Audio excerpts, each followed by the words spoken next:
Panthers go with a hurry up offense. Empty backfield, Trey's on top. He's going to have 4 receivers to his right and 1 to the left. He's set up for the Panthers offense. We haven't seen this all season. He's going to look right and throw right quickly, and that pass is going to be caught. Gain of about 3 yards on the play. From Kazan Conley is complete. Making the catch. Andre, if you could hear me, Andre, if you would open your phone, not the mixer, open your phone to the max.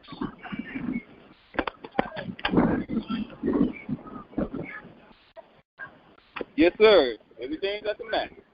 All right. Very good. As Conley goes with the quarterback keeper to the left side, and he's going to pick up just enough for a Panthers first down. On the tackle for Alcorn, number 5. As the Panthers will face with their first third down on this opening drive in the first quarter.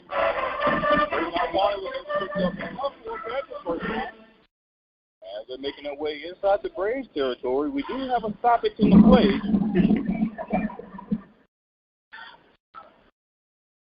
So we have a timeout on the field, timeout charge against the Braves. As the Panthers now make their way inside Braves territory, when teams go back out into the field, ball is going to be placed right at the 44-yard line. Panthers moving from right to left. Well, while we're taking this break, Andre, I want to remind the people tonight's broadcast made possible by the Prairie View Athletic Club. Prairie View Athletic Club has been serving Prairie View student athletes since 1986. Founder George Higgs, a legend in history, not only in the athletic world, but in the academia world. PV Athletic Club has been taking care of all sports connected with Prairie View, from football down to tennis. If you would like to be a part of the movement from the Prairie View Athletic Club, simply dial 936-857-5817. That number again, 936-857-5817.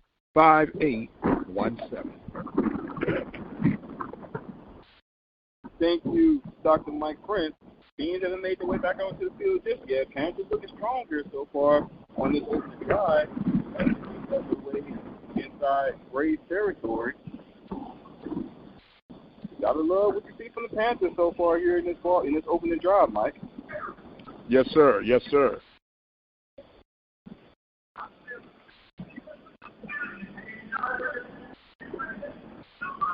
This is a TV broadcast, so timeout will be delayed.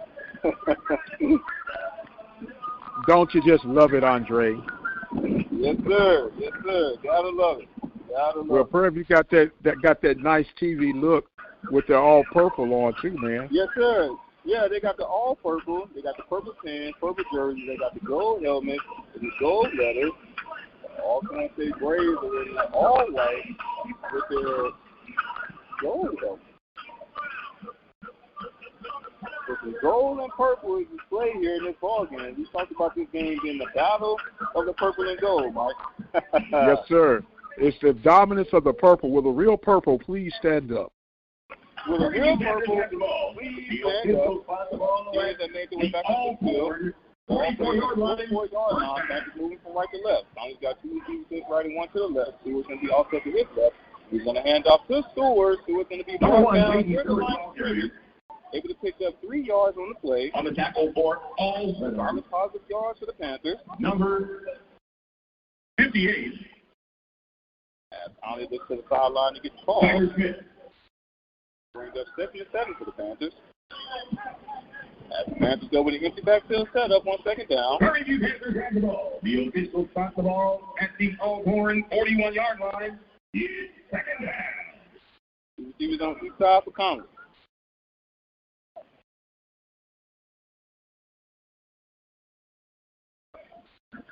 Conley. Back to pass. He looks right, throws right, gets man on the right side of the field. That pass is going to be incomplete. He's looking to hook up with Collier Ricks on the right side, far side of the field. Collier Ricks has become Conley's number 1 target here in the second half of the season. He had that 80-yard touchdown bomb in the first quarter last week that was called back due to a face mask penalty.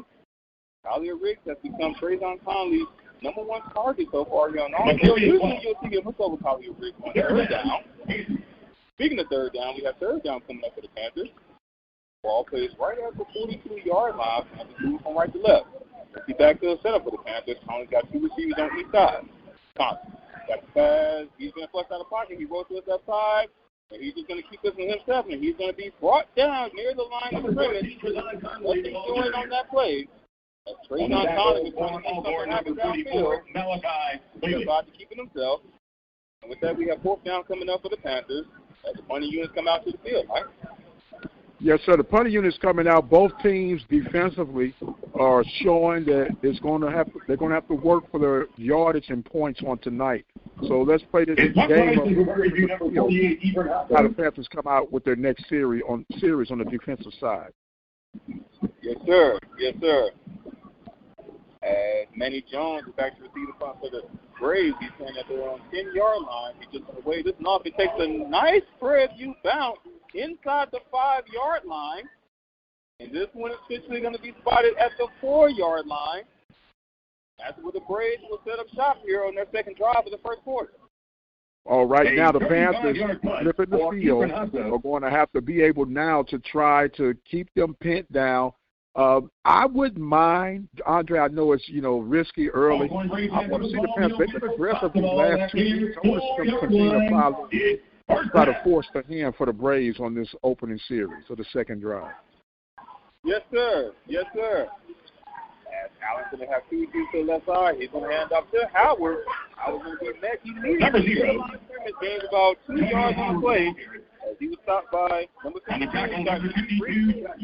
Free. Second and 8 coming up for the Braves. Second down, 9. Another handoff to Howard. This time, in the backfield, he's going to lose those 2 yards. And as we mentioned during our pregame show, Marion Howard, the bread and butter of this Braves offense, they're going to feed this offense early. He wants no more. The Panthers were able to sit that one out. 3rd and 10 coming up for the Braves. 2 to the left and 1 to the right for Howard. Howard's going to be offset with his left. And in motion, I'm going to fake it to Howard, play action fake to the left side. He has a man on the left. Pass is caught. He's going to tear one defender, and he's going to finally go out of bounds right at the 20-yard line. It will pick up for a Braves first down. The pass is played hard to complete. As he's able to complete this one to number 3, DJ Lamar. Ontario. The Braves not going to have this one at the wrong 20-yard line. First and 10. He's looking right and 1 to the left for out. Going to hand off to Howard. Going to gain about 3 yards on the play. Number 0. Jeremy and Howard the ball carrier. By the big man, T-Roy James. Did you say T-Roy? I said T-Roy. Second and 8 for the Braves. Braves go with a hurry-up offense. Another handoff to Howard. On the right side. Gains positive yards near the first down marker. He's going to be about a yard shy. He reads again on the side of the Panthers. 3rd and 2 coming up for the Braves. They're going to line up quickly, go with a hurry-up offense. Let a hand up to Howard. This time he's going to cut to the left side. He's in the room. Pass the 40. Still on his feet. Pass in the field. He finally goes out of bounds. Number 0. Right at the 40-yard line. He's not going to bounce by number 4. Down for the Alcorn Braves. Marion Howard. Alcorn have the football on that play. It's at the 50-yard line. It's first down. Ball plays right at the 50-yard line. Howard's going to have 2 receivers to the right and 1 to the left. Howard's going to be offset to his right. Another handoff to Howard. He's going to cut to the right side. He's going to get past the first wave of defenders. He's going to be brought down past the 40-yard line. And Marshall Howard, the ball carrier. They're officially going to spot this one at about the 37-yard line. Another huge gain. Another first down for the Braves. Well, Howard is the workhorse, and he averages 25 touches a game. And you can see how, man, they're getting them involved early in this game. Workhorse is an understatement for this young man, Mike. More so like a locomotive. He looks at about 6'2", 230 pounds. And they're feeding this young man often and early. This time, Alex going to throw this to the right side, and that pass is going to be caught right at the 20-yard line. Lawrence is complete. And he was able to hook up with number 3, C.J. Bowler. Another first down for the Braves. Ball's now spotted at the 20-yard line of the Panthers. Braves moving from left to right. Another handoff this time to the left side, and he's going to be brought down right at the 15-yard line. We do have a flag on the play. As number 5, Nico Duffy.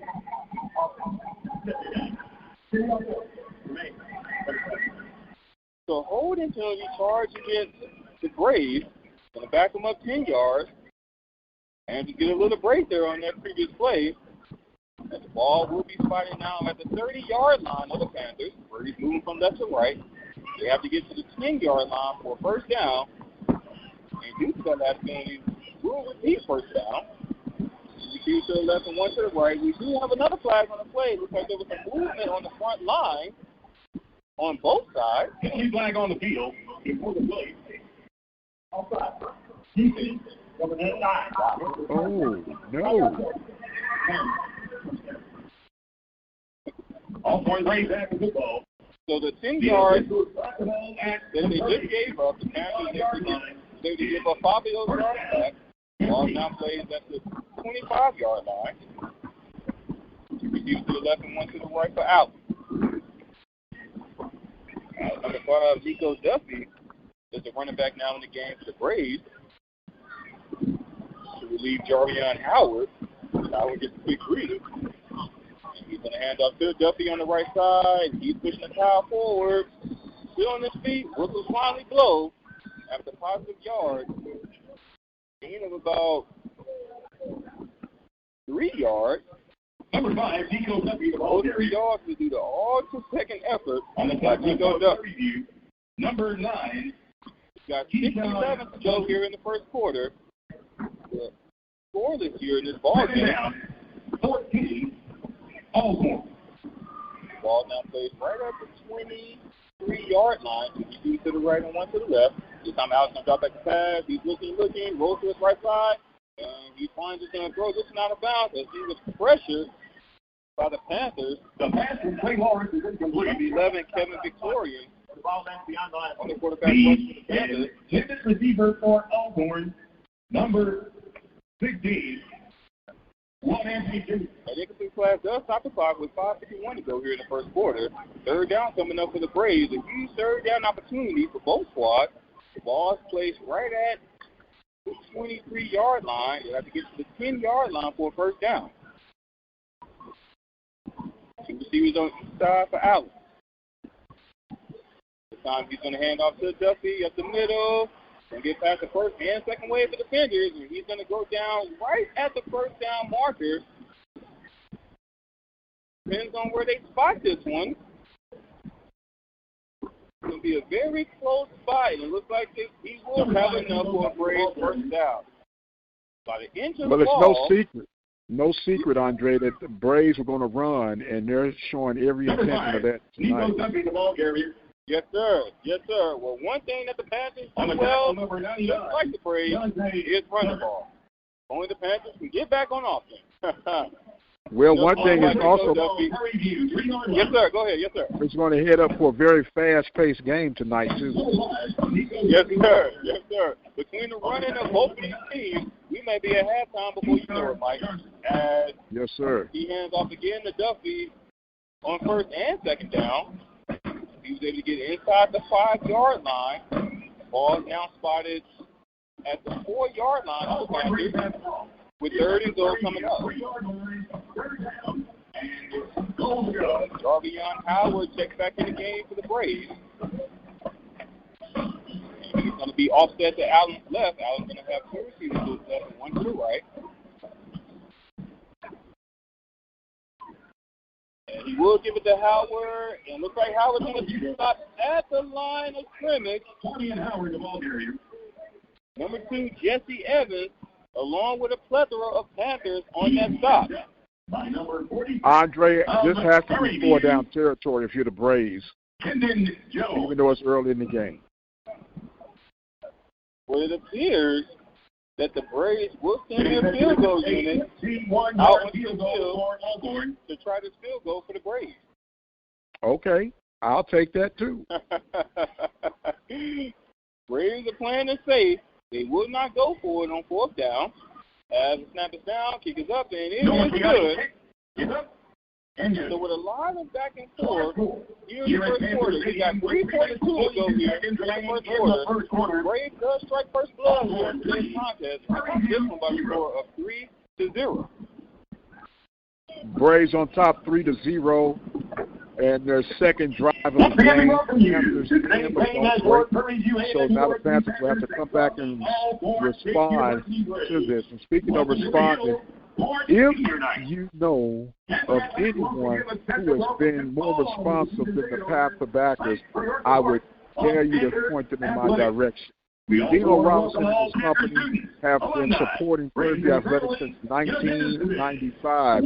The Panther backers have an annual golf tournament. It's the first weekend of May, and you can get in contact with Dino for that and becoming part of the Panther backers by dialing 713-417-2090. That number again, 713-417-2097.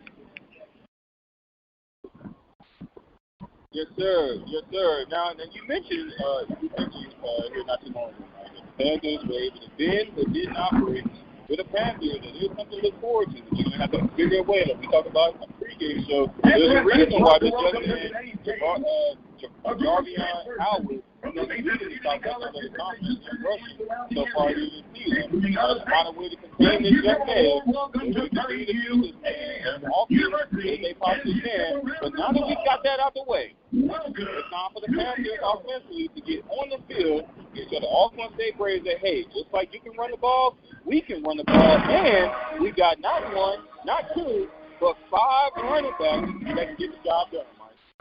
The 5 horsemen of PV Hills, baby. And it's time for them to try to gallop the way. We got the 5 horsemen of PV that can get the job done. We'll see the Panthers, we'll see if they can respond here on this next drive. They were able to make their way inside of the Braves territory, and they were able to get to about the 44-yard line of the Braves. When they capped the thing off, but they will lose the ball often. Yes, sir. Here, next drive. Team's going to come out to the field just yet. We got 3:42 to go here in the first quarter. Alcorn State Braves all hot football score 3-0. Panthers down 3-0, but I can go out on a limb, Andre, and say that's not going to be enough to beat the Panthers tonight. Absolutely not. Absolutely not. This is a team that put up 58 points last against the Movement, and the week before that, 54 points against Lamar University. So it's going to take more than 3 points to beat the Panthers. Yes. Yes, sir. Yes, sir. Back onto the field. Braves going to be kicking it from left to right. And back for the Panthers will be number 1. Check that, number 7, Christian Mosley, and number 2, Connor Weiser. 2 of the 5 horses running back to the Panthers. And Mosley's going to field this at the 10-yard line. He's going to make one cut past the 20. He's going to go out of bounds near the 25-yard line. We do have a flag on the far side of the field.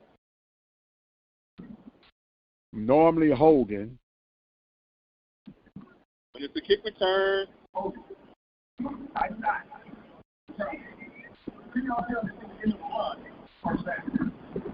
so we'll be holding charge against the Panthers. Back him up 6 yards at the end of the world. It looks like he's going out about the 25-yard line. So it should be spotted at the 15.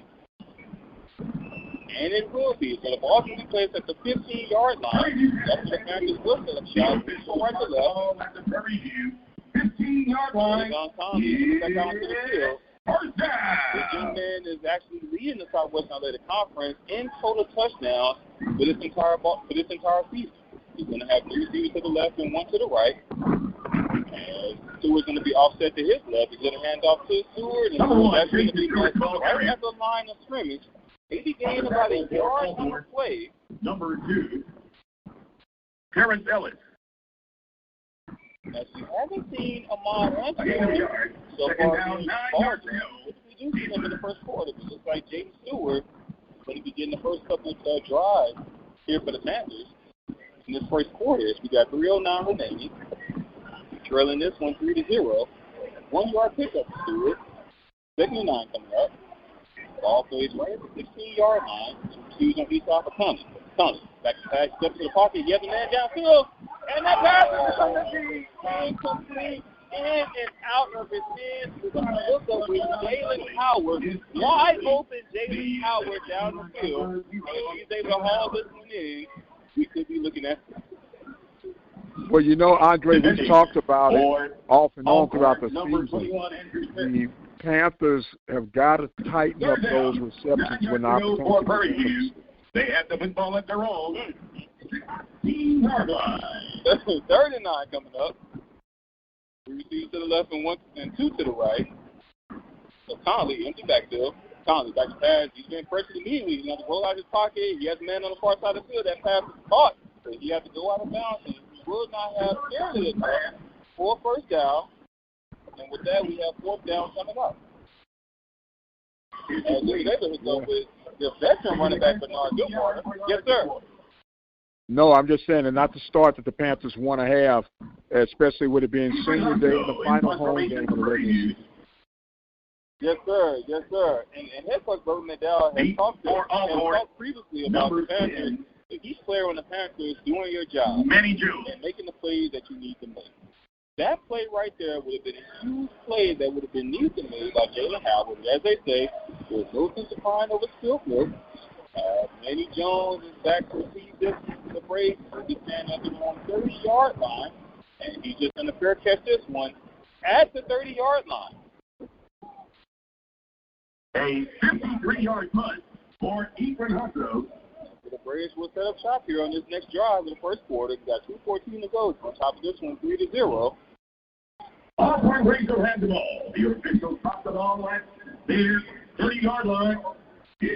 As we have a slight stoppage in the play. Maybe a TV timeout. Teams going back to their respective huddle. When the teams return, the Alcorn State Braves going to have this one at the 30-yard line, moving from left to right. Well, we want to thank guys for joining in with us on tonight's broadcast here from the Prairie View A&M University campus, and I might be prejudiced to say the most beautiful campus in all of the Panthers are hosting the Alcorn State Braves, trailing right now by the score of 3-0. As you know, when we go live, we have all kind of challenges, some playing, some not playing. And this might be the case for one tonight. So we are, as I say, out in the elements, giving you tonight's production for the Braves and the Panthers here at the Open Mic Broadcast Network. Andre Davis, the voice of the Panthers, getting things locked and loaded. And while we got a little time, Andre, how's your year been for you so far, my man? Adidas. Protecto. I'm sorry, Mike. You were cutting up, sir. Okay, I'm saying, how has your season been for you with your broadcast so far? This has been a very excellent season. It's been a very interesting season, to say the least. Like, it's been an up and down roller coaster from a play perspective for the Panthers, but I've enjoyed each and every minute of it. I've enjoyed where the Panthers are position-wise in the Southwestern Athletic Conference. Still have to take care of business tonight. We talked all season long about you can't look ahead while things may be looking sweeter for you on the other side. You still have to take care of business against who you're playing today, and we'll worry about the next team and so on and so forth. But nonetheless, I've been very excited with the way things have gone, and I'm excited to see what's going to happen moving forward. Yes, sir. Yes, sir. Panthers got to take care of business tonight. No doubt about it. With the way things have shaped up, Southern has a couple of losses under their belt. They have a huge game on Saturday against FAMU. And if the Panthers can find themselves in the victory circle tonight, they'll be looking pretty good with their final two games set between University of Arkansas at Pine Bluff and Mississippi Valley. Yes, sir. Yes, sir. Teams make their way out to the field. Allen is in the hand. This is off of the middle. He's going to gain about 3 yards on the play. That appears to be the other running back, number 25, Devontae Letterwood. about a 2-yard pickup. Second and 8 coming up. Ball plays right at the 32-yard line. Allen's going to have 2 receivers right there. Number 0, Trey Green. And Allen looks to the sideline. Second down. 9. 1:39 to go in the first quarter. 3-0 got scored in favor of the Alcorn State Braves. Let it hand off to Leatherwood. He's going to have plenty of room on the left side. He's going to be great past the 40, past the 45. He's finally going to be brought down near midfield. A huge gain in the first down for the Alcorn State Braves. They're going to stop this one at the 48-yard line of the Panthers. Panthers going to have to slow that run down. Yes, sir. Let it hand off to Leatherwood. This time he's going to be met with nowhere to go at the line of scrimmage. Sean Johnson on the stop for the Panthers. Tackle for preview. Number 9, Keyshawn Johnson. 57 seconds ago. First quarter. He actually was about 3 yards to play. 14. Second 13 to come up. Ball plays right at the 48-yard line. He goes to the right and one to the left for Allen. Leatherwood's going to be offset to his right. This time Allen looks right, throws right, yet again. That pass is going to be caught near midfield, and he's going to be brought down right at about the 45-yard line. The pass from number 13, Trey Lawrence, is complete to number 2. Number 37, Miles Kennedy on the stop for the Panthers. On the tackle for the Panthers, number 37. About a 4-yard pickup. Miles left. Third down coming up for the Braves. 3rd and 7 to be exact. Ball placed right at the 45-yard line. As we have a stoppage in the play. That's the end of the first quarter. Actually, the end of the first quarter. Actually, 3-0 is our score in favor of the Alcorn State Braves. Here's return for the second quarter. Now 3rd down. Alcorn State 45-yard line.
Welcome back to Panther Football right here on the Living Mike Broadcast Network as we listen to the beautiful sounds of the Marching Storm. I'm Joe Davis alongside Dr. Mike Prince as the teams are making their way back out to the field to start this second quarter.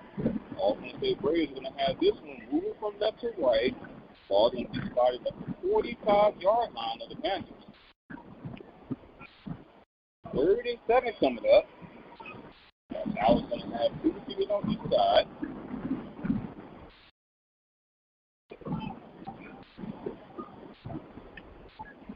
And Allen got that bad step to the pocket, rolls to his right side. He's still on his feet. Going to keep it himself past the 40, past the 30. He's finally going to go out of bounds right at the 29-yard line. He's gained in the first down for the Braves. Once again, we're collapsing on 3rd down and long. Got to make those stops. Alcorn Braves have the football at the 31-yard line. Ball outside of the 31-yard line. Receivers on each side. Another handoff up the middle. He's going to gain about 2 yards on the play. Number 5, Nico Jeffrey. Quarterback for the Alcorn State Braves now in the ball game is number 13, number 99, Braves Long. Alcorn Braves Howard. running back to the Braves. 9-yard line, 2nd down. 9-yard line. 2 to the left and 1 to the right. Long. Back pass. He's going to air this one in the back of the end zone, and that pass is going to be incomplete. The pass from Trey Horn is incomplete. Number 3, Logan Jackson. He is back receiver number 11, Josh Thompson. Defending for Prairie View, number 3, Logan Jackson. Ball fired at the 29-yard line.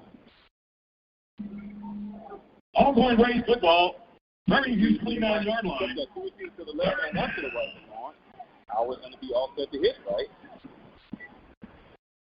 Talk about 3rd down for the Panthers coming into this ball game. We're faced with another 3rd down opportunity. Ball fired at the 29-yard line. Line out on the field.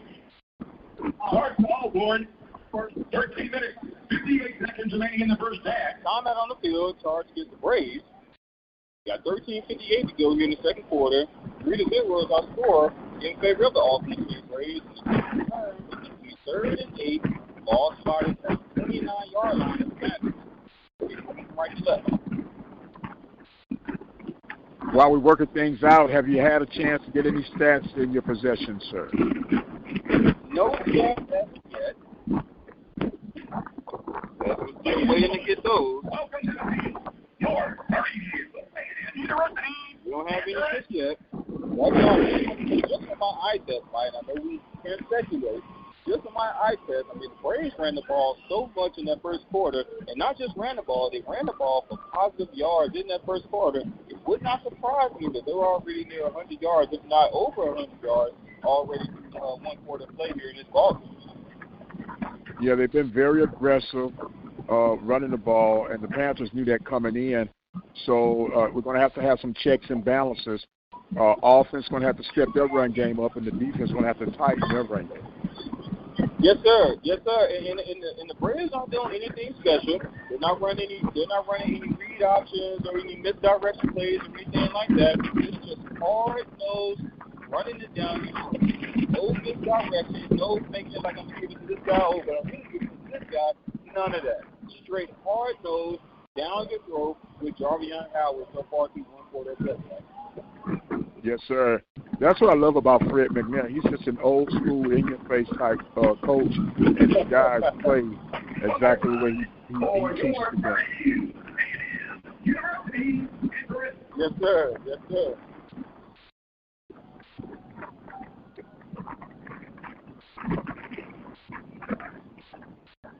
Teams haven't made their way back onto the field just yet because we got 13:58 to go here in the second quarter. The Alcorn State Braves on top of this one by the score of 3-0.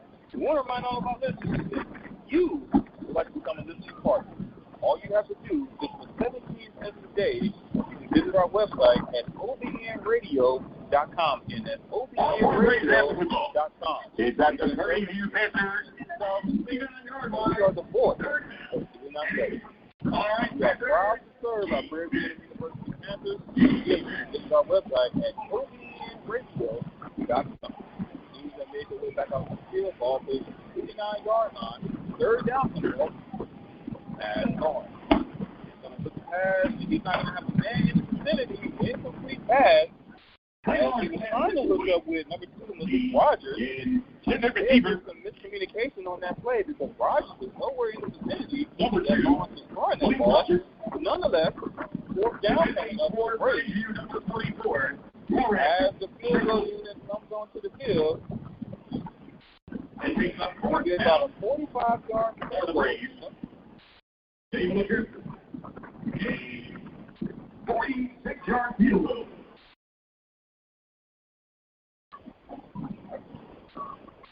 Noah Piatti. Snap it down, up, and it is good. Plenty of real estate. 46-yard field goal. So the Panthers defense once again bending but not breaking. Only giving up 3 points to 1 quarter play. About 48 to go here in the second quarter. Alcorn FB Braves on top of this and score 6-0. If you're the Panthers, Mike, even with all the success that the Braves have had so far, running the ball, 1 quarter of plays, and then here in the beginning of the second quarter, you've only given up 6 points. You're bending, but you're not breaking. That is something to look forward to throughout the course of the game. However, it can be even sweeter if your offense is able to at least sustain the drive and give your defense a chance to catch their breath. Because we talked about all season long, when a team is running the ball, that can cause your defense to get tired quickly throughout the course of the ball game. Yes, sir. As the game continues to develop, you hope that the Panthers can adjust on both sides of the ball, offensively and defensively. The Panthers still in this contest. I'm really looking at this, and I hate to sound, overbearing, but this is going to be a critical drive for the Panthers to respond.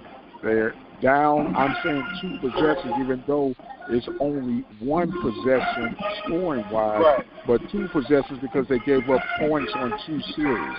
The Panthers can quickly turn that around with a nice, long, or quick TD drive on this particular series. Yes, sir. Yes, sir. I remember there was one particular point where last year, wanted the Panthers to took time off the clock while getting 6 points at the same time. They have the ability to manage the clock and put up points. They've shown that. They've shown that this entire season, all they have to do is go out there and take a team to back out the field,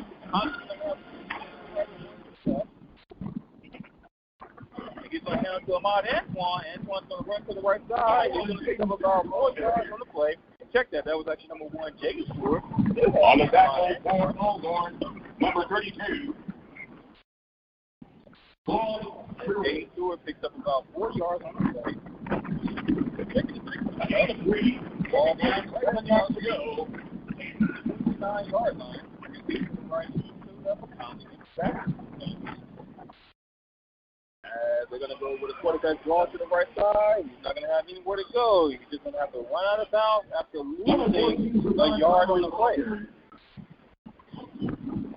We're coming up on another 3rd down for the Panthers. And it's going to be critical. Panthers have run so far only 11 offensive plays, Andre. Yes, sir. Yes, sir. You can tell that the offensive Braves have done their game.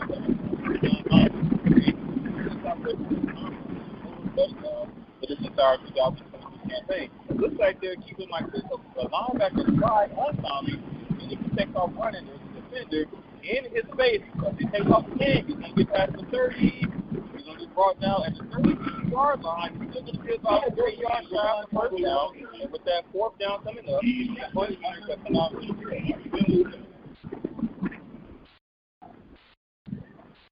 3 and out, or not what we're looking for. No, sir. No, sir. You can definitely tell that they're all football players that are on their hands. These 5, many about taking off running. There's these 2 white jerseys. Sound like your wind is picking up a little bit, Andre. You might have to open up your mic just a little bit more. Yes, sir. As that punt is going to be blocked by the Braves, and it's going to go out of bounds at about the 16-yard line. And that's where the Alcorn FB Braves are going to set up shop. As that punt was blocked. Wow. Huge momentum swing here in this ball game. The punt by Ethan Haskell is The ball is basically going to be spotted at the 18-yard line of the Panthers. That's what the Alcorn State Braves are going to stop when this team's return, right? Yeah, not the start that we're looking for what a great role and the importance of tonight's game. Panthers got to come in and get the things together. I hear the swamp getting worked up, and usually when the swamp starts going, things start going for the Panthers. So let's see if they can get this thing back on course. Well, yes, sir. Well, they had it going, but then they took it away. They give it, and they took it away. They give it and take it away? Man, we need them to give it back. We need them to give it back so we can get us a takeaway. So we can get, yes, sir. Well, we got 11-4 to go in the week. 6-0 is our score in favor of the Alcorn State Braves. They just blocked the punt. And it was the ball at the 18-yard line of the Panthers for the team's return. So far, it's been looking like Alcorn State Braves so far here in this ball game. We still 1 quarter play. We still got 11:54 to go here in the second quarter. Now, mind you, the score is only 6-0. They're going to have excellent field position at the Hunter Stadium when the team's return. The ball spotted at the 18-yard line. Excellent field position. The defense has have not broken so far here in this ball game. And we have another tall task to add to, another tall order to do that. We have a tall order to add to the defense. They've just gotten off the field. We're going to need them to come back and get another stop at the ball placed at the 18-yard line of the Panthers. Yes, sir. It's a tall order, but a doable order. Yeah, but it's doable. It's doable. In PVD, we trust.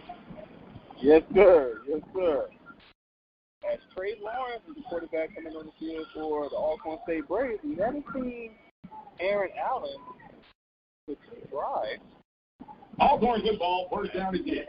To the right and 2 to the left. He's going to hand off to Howard. Howard's going to spin on one defender. He's going to get past the 15. He's going to be brought down at the 13-yard line. Howard is breaking out 2 tackles on that play, about a 5-yard pickup. Number 44, Warren. Second and 5 coming up. Ball plays at the 13-yard line. 2 to the left and 1 to the right. Sideline to get the ball. Howard's going to be offset to his right. And Lawrence is the man in motion. And up to Howard. Howard's going to the right side. He's going to turn the corner, and he's going to be brought down right at about the 5-yard line. Down. Down by number 0. Travion Lee.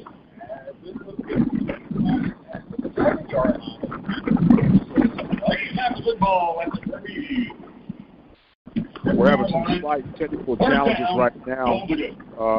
Seems like the wind has overtaken Andre's microphone. Right now the Panthers are down with their backs to the goal line, trying to hold off the Alcorn State Braves after the block punt. Panthers trailing by the score of 6-0 in the second quarter play. Yes, sir. Yes, sir. Number 0, Serbian Howard the ball there. Hear me now. Yes, sir, but it's a real high wind. I don't know if the crowd might need to be shut down or what. Oh, yeah, I got the crowd mic down. Crowd mic is all Number 44, Warren Jenkins. Second down, goal to go. Well, another run up the middle by Jarvion Howard. He actually lost the yard on the play, taking the goal. Ball spotted at the 6-yard line. As Noah's going to throw this to the end zone, and it will be caught for a Braves touchdown.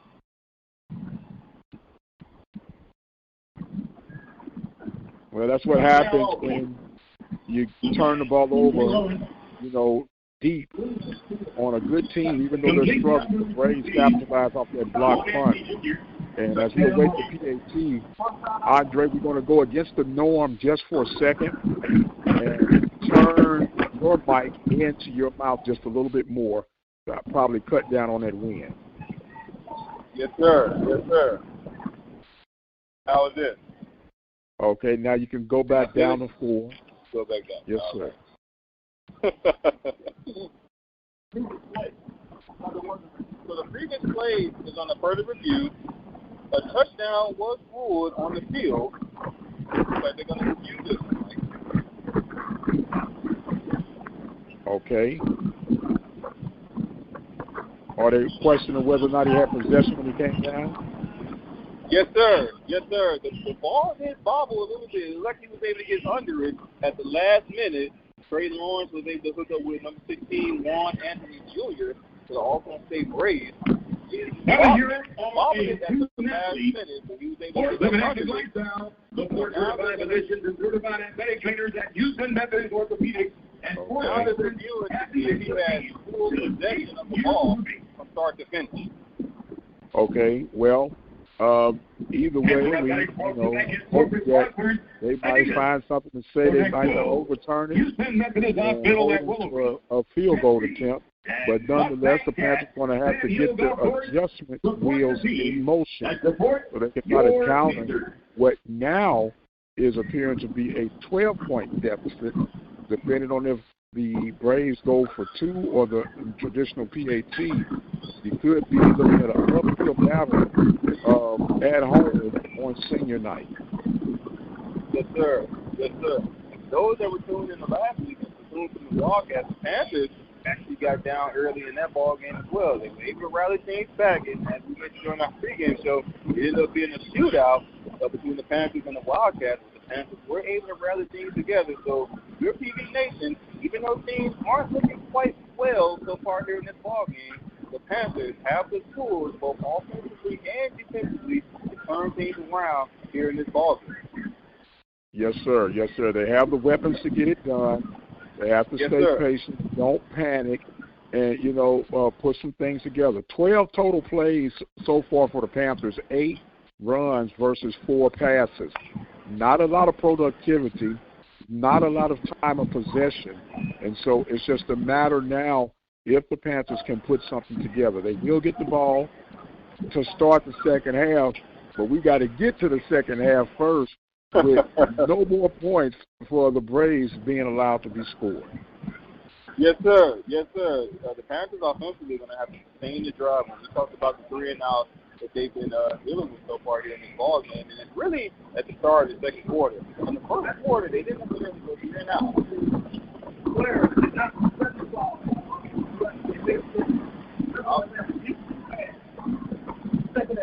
All right, so the ruling on the field has been overturned. It says the player did not maintain possession all the way down. So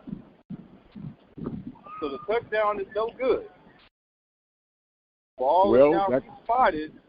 Yes, sir. No, so that could be the start of something good. Ball spotted at the 6-yard line, right? Yes, sir. Ball spotted at the 6-yard line. The 3rd and goal for the Alcorn Braves. At the Prairie View A&M 6-yard line, it'll be 3rd down and go to go. All right, Panthers. They made their way back out on the field for the 3rd down. Trey Lawrence is going to have 2 to the left and 1 to the right. As the Alcorn State Braves have not 1, not 2, but 3 tight ends here on this play.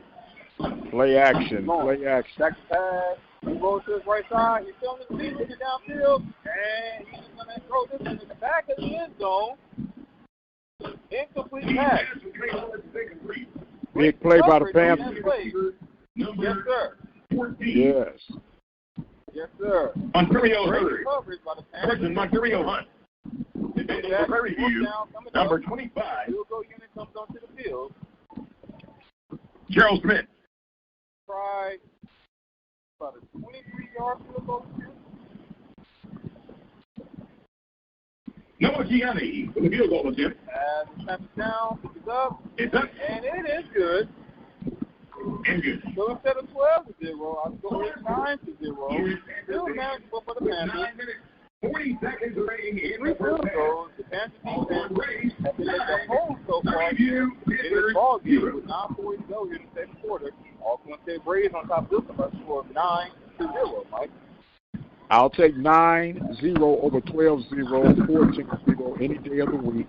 And, like I said, we've been talking about it enough in this first half. Let the Panthers get something going.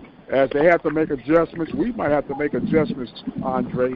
We might, if we could, try to get you a little bit away from that PA mic because that joker is loud and clear.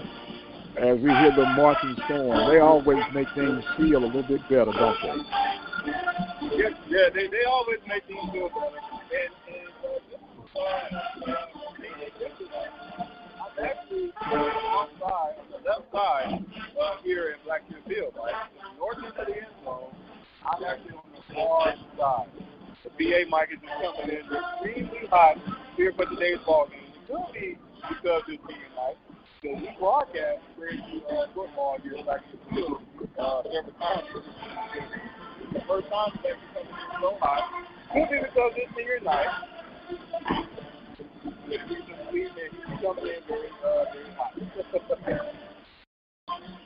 Yes.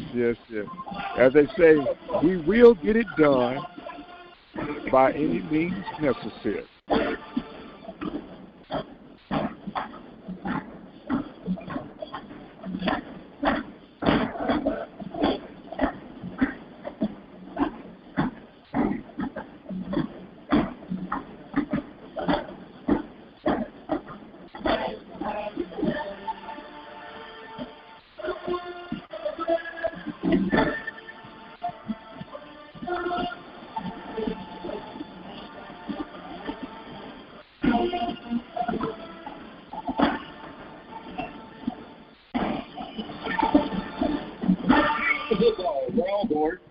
Is number 21. As teams that made their way back onto the field, from right to left. Deep number 7, Christian Mosley. White and number 2. White end zone, get past the 10, past the 15. Still on his feet. He's on to the left side. He's going to be brought down at about the 18-yard line. Up running by the freshman running back, Connor Whiteham. As Trayvon Conley and Conley number 7, Christian Mosley will return at their own 19-yard line. Set up shot, move from left to right. Marcarius. Well, it's going to all start right now, Andre.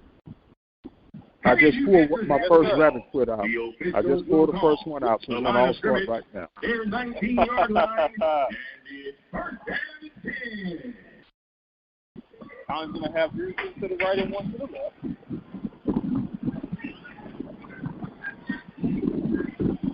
Conley's going to hand him off to Connor Whiteham up the middle. He's going to gain about 3 yards on the play. Haven't really had a big game so far here in this ball game, running-wise. Number 2. We've been picking up about 2 yards here, 3 yards there. Haven't broken any off for a huge game so far. We got 9:05 to go here in the second quarter. Empty backfield for the Panthers. 2 to the right and 2 to the left for Conley. He's going to man in motion. Play action fake. Conley's going to run it himself. And he's going to get past the 25. He's going to be brought down at about the 27-yard line. Trayvon Conley. On the tackle, Panthers. It's going to be about 2 yards shy. 3rd and 2 coming up for the Panthers. Panthers go with a hurry-up offense. As they rush to the line quickly. The review Panthers have the football at their own 27-yard line. It's the sideline to the ball.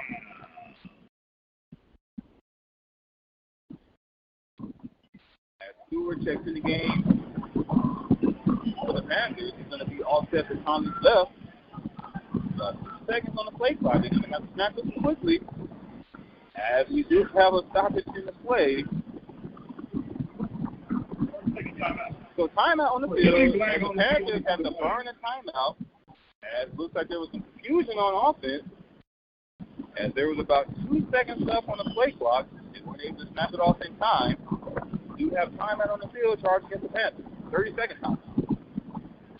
30-second timeout for the Panthers. Panthers trying to get some things in motion. As we get in things in motion, we want to give you a little programming note. At halftime, we normally do a halftime report, but due to tonight's circumstances, we're just going to enjoy the marching storm on tonight and try to get you caught up on the stats and everything heading into the third quarter. Yes, sir. Yes, sir.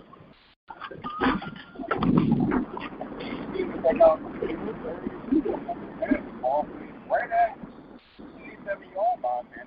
Left to right. Be offset to his left. Gonna hand off to Stewart. He's gonna cut to the right side. He's gonna be brought down right at the 30-yard line. He's gonna have just enough for a Panthers first down. Number 1, take the Stewart ball carrier. A gain of 3 yards on the run. And first down for Prairie. That's in front of us yet, so maybe it's their second Panthers have the down. ball. The official spotted at their 30-yard line. It's first down.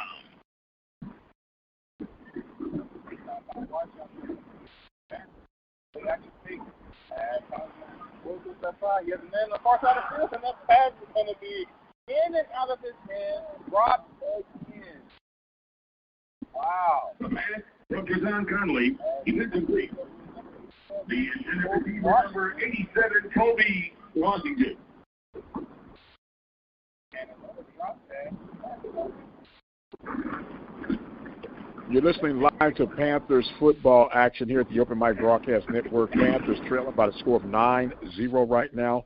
Having a little technical challenge right now as the Panthers trying to go into the end zone, bringing the deficit down before halftime. Andre Davis on the call. We'll check back in to see if we can pick Andre Davis.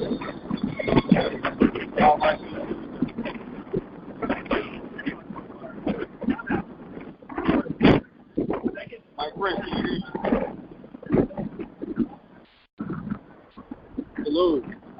Okay, we got Andre back. Go ahead, sir. Okay. Not sure what happened. We'll talk about this later.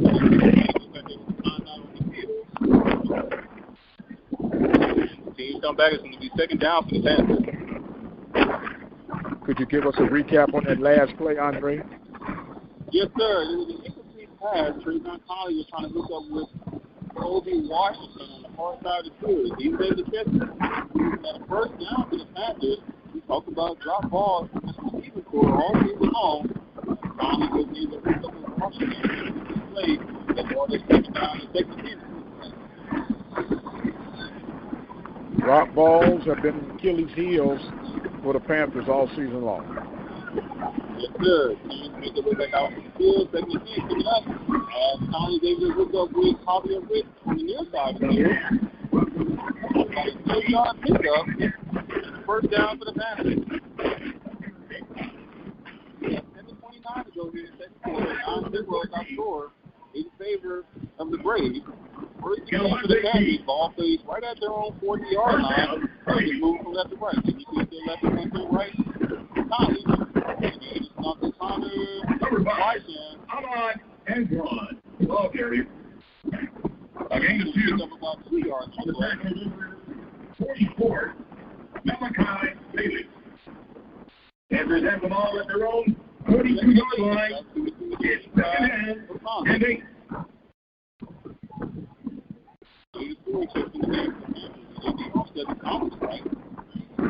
Hands off to Stewart. He's going to fill up the middle. He's going to gain positive yards. Number 1, J.D. Stewart, ball carrier.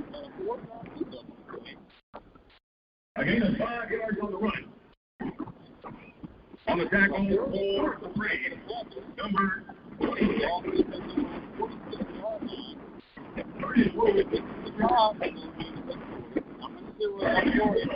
That's a 46-yard line, third down and 4. We have another stoppage in the play. This time, comment on the field, charging the Alcorn FB is going to be close to the Panthers. Ball plays at their own 46-yard line, from left to right. All right, we're going to do an experiment right quick on radio. Get your crowd mic and use your crowd mic to see what you sound like. All right.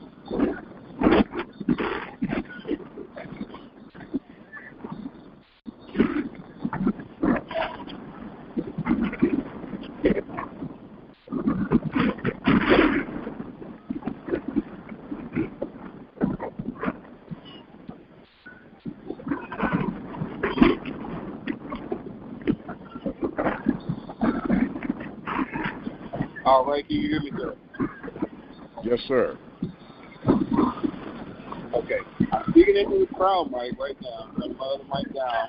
Can you hear me now? Can you still hear me? Yes, sir. What level is your crowd mic on, sir? It is on 7. Okay. How is that? Go back to your headset mic.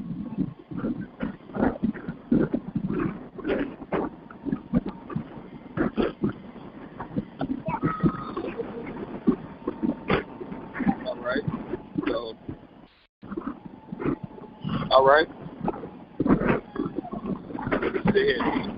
You're on your headset mic now, right? Yes, sir. Okay. We just got a real high wind on tonight. Yes, sir. Yeah, very high wind.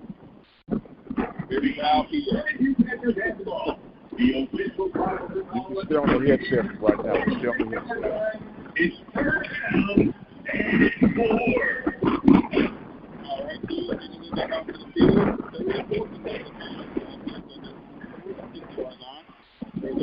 Pick up the middle. He's going to get past midfield. He's going to be brought down. Number 14. For Panthers first down. On the tackle for Alcorn, number 5:58 to go.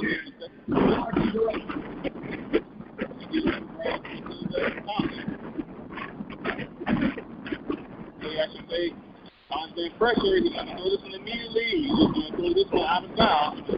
Open Washington is incomplete. Collins is flushed out the pocket. If we have one immediately, then you can see pass. You got to let your team coming up to the Panthers.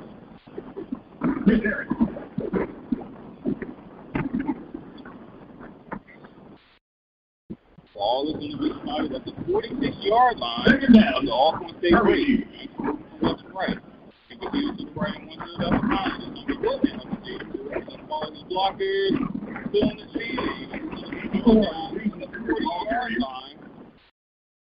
A gain of 4. Solid game for the Panthers. On the 4-yard tackle gain. for the Braves. Going to bring up 36. Ball placed at the Ellis. Third down is 43 yards. Very deep.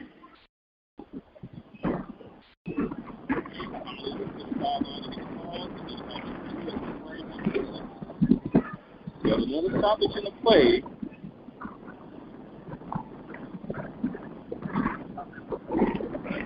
We have an initial timeout in the field. Until we return, check that. We have an injured Alcorn State Brave on the field. So injury timeout. The team return is going to be 36 for the Panthers. Ball placed at their own 43-yard line. Okay, while they're at that break, Andre, I'm going to ask you if you'll disconnect, call me direct, and we'll try to bring you in through the studio and see if we can change our sound just a little bit. Okay. So we hang up this call right here? Yes. I'm going to stay in.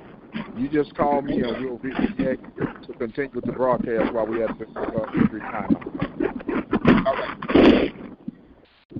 You're listening to the Open Mic Broadcast Network. We're having some technical challenges right now, but we are sorting them out as we speak. Andre Davis on the call. We shall return in just a moment.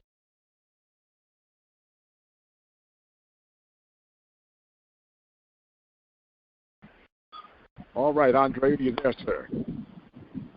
Yes, sir, I'm here. Okay, that might sound a little bit better. Let's see what we got going on, sir. We are continuing on here with our broadcast. Whatever it's going to take to get it done, that's what we do, right, sir? He's made their way back on.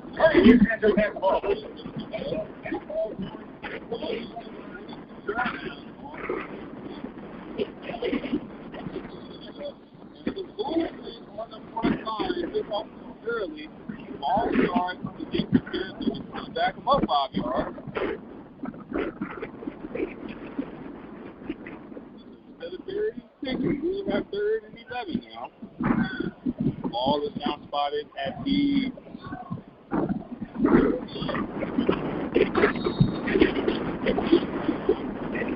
okay. 47.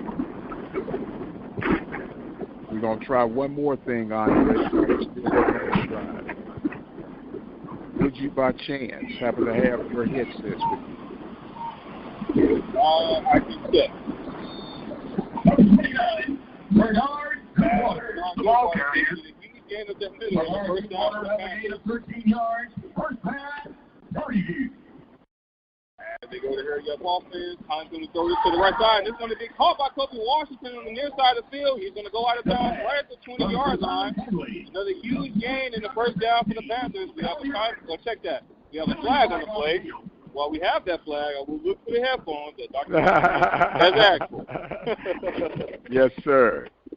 Getting things done any way we can by any means necessary. The Open Mic Broadcast Network, the voice of student athletics, having some experience right now with some technical challenges, but that's okay. The show must go on. Andre Davis battling out as a trooper should and would, sorting things out. Panthers trailing by the score of 9-0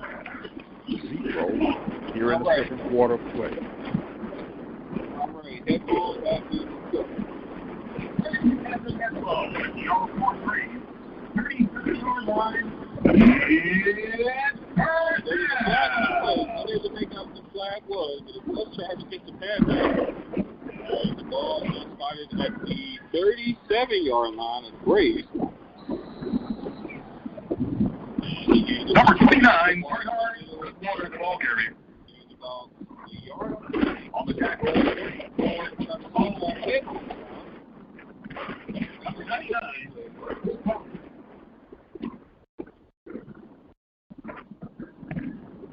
Andre Davis getting re-mic'd up as we sort through the live challenges of athletics today. It happens to be the best of us, as it happens to be our season at this moment.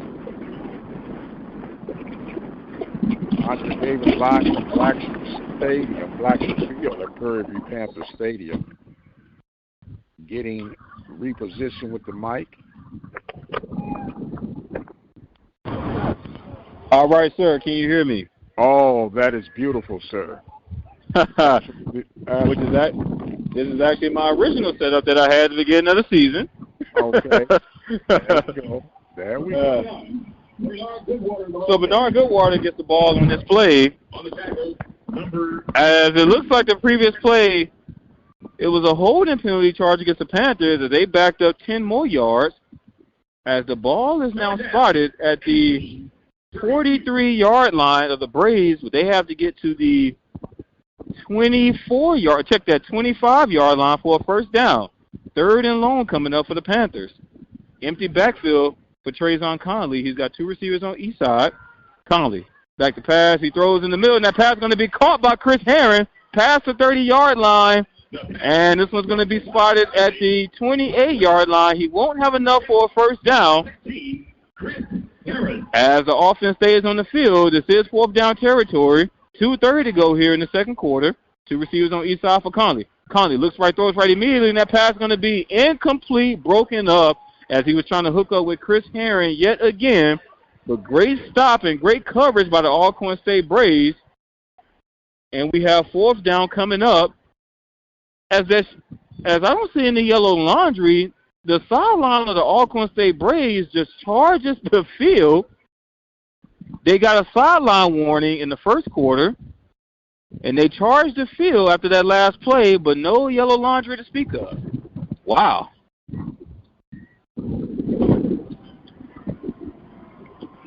Okay, can you hear me, Mike? Yes, sir. Loud and clear, sir. All right. I didn't hear you, so I just wanted to double check. No. We're taking it all in, checking what levels we can check. All right. Well, the Panthers go forward on fourth down. They were unsuccessful, so it's a turnover on downs. Ball officially is going to be spotted at the 27-yard line when the team's return. Alcorn State Braves is going to be moving from right to left. They're on top of this one by the score of 9-0 with 2:30 to go here in the second quarter, Mike. 2:30 to go in the second quarter. Panthers being a bit sluggish. They normally start out hot, and they're sluggish from the backside. Have to hit my off button just a sec quick. Yes, sir. Yes, sir. Well, the Panthers have tried to sustain some momentum on that previous drive. That was actually, we don't have any official stats in front of us right now, but just from our eye test, that was actually the longest drive that the Panthers were able to sustain so far here in this ball game. Through a quarter and nearly 2 quarters of play, they weren't able to cap it off with a touchdown or a field goal, but that still was their longest drive sustained here in this ball game. Now you can build on that. Your defense will be able to get some rest. They can get another stop here on this next drive. Hopefully go into halftime if the offense can get back out into the field. You do get the ball to start the third quarter, and you can build on that previous drive that you just had here in this ball game. Yes, sir. Now, look, we was talking about finish, but now how about let's get started? Yeah, let's get started. Let's get started. And think about this. If you're PV Nation, I can understand that the way things are going, it's not looking too good, but think about this. Even with all the success that the Alcorn State Braves, it's pretty much been Alcorn State Braves as far as from a momentum standpoint here in this ball game. But with all the success that they've had, they're only up 9 points. This is still anybody's ball game. Yes, sir. Yes, sir. It's anybody's ball game, but I'd like it to be the Panthers' ball game. We all would like it. Yes, sir. look, Andre, I know we've been talking about rabbits, feet, and all that kind of stuff, but I'm going to have to get these Panther paws. Yeah. Rabbit foot to the side, give me some Panther paws. Yeah, we need all of it. As the teams have made their way back out into the field, Trey Lawrence is going to have 2 receivers to the right and 1 to the left. He's going to hand this one off to Howard. This time Howard's going to be met at the line of scrimmage by a plethora of Panthers. Nothing doing on that play. He may have gained about 1 yard if you're generous. I don't want to be generous.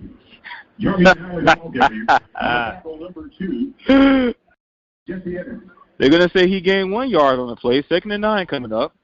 Ball's going to be spotted right at the 28-yard line. 2 receivers to the left and 1 to the right for Lawrence.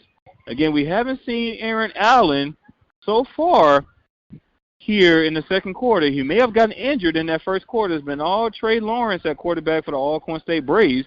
And he's going to hand this one off to Howard yet again, but then he's going to be stopped again at the line of scrimmage by the Panthers. Nothing doing on that play. Jesse Evans on stop for the Panthers yet again. We got 3rd down coming up. Okay, we've been having our challenges on 3rd down. Let's go Panthers. Let's go Panthers. Let's get some defense. Yes, sir. 1:19 to go here in the second quarter. 3rd down coming up for the Alcorn State Braves. Ball is spotted right at the 28-yard line. 3rd and 9 coming up. As Lawrence going to have 3 receivers to the left and 1 to the right. Howard's going to be offset to his right. Another handoff to Howard, and nothing doing on that. Well, he actually is going to push the power forward as he picks up a tough 4 yards on the play. He was stopped at the line of scrimmage, but he kept his legs moving to pick up an extra 4 yards for the Braves, but he will not have enough for a 1st down. And with that, we got 4th down coming up. Panthers should have called a timeout, huh? Yes, sir. And they did just that, Mike.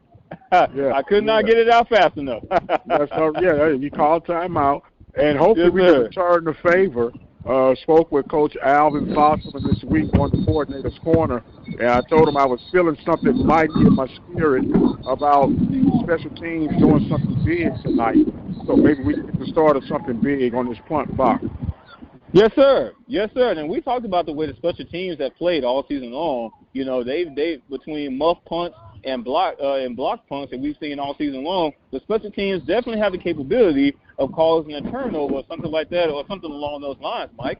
As the teams have made their way back out into the field, Xavier Johnson is going to be standing at their own 25-yard line as he awaits his punt. And he's going to catch this one at the 20. He's going to get past the 25, past the 30. Balls to the blocker. He's going to be brought down right at about the 32-yard line.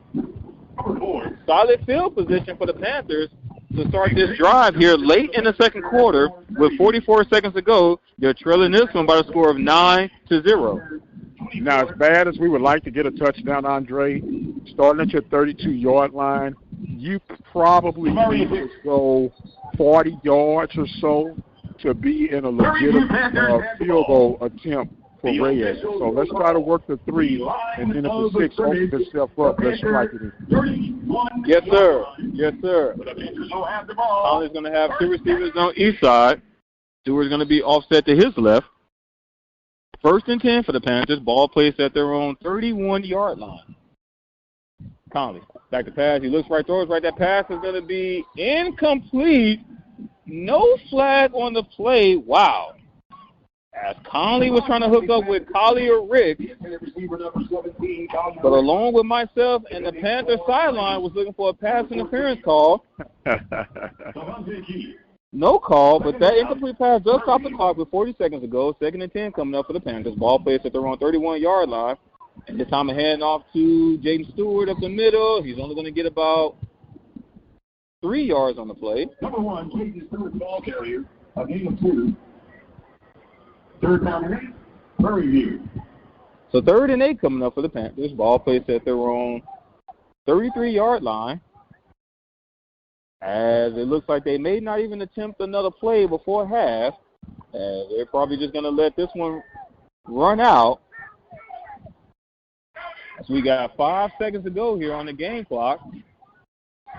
And they're going to do just that. So with that, our first half has come to an end. It's been all Alcorn State. The Panthers able to sustain some momentum defensively. So far offensively, nothing doing for the Panthers as they're trailing this one by the score of 9-0 here in this ballgame. Well, with that being said, we'll see how the Panthers can regroup. They will get the ball at the half. With the circumstances that we have on tonight, Dre, we are going to let the Marching Storm take over, and once they conclude, we'll start our second half of play. The Panthers are trailing the Alcorn State Braves by the score of 9-0. Panthers need this game to win.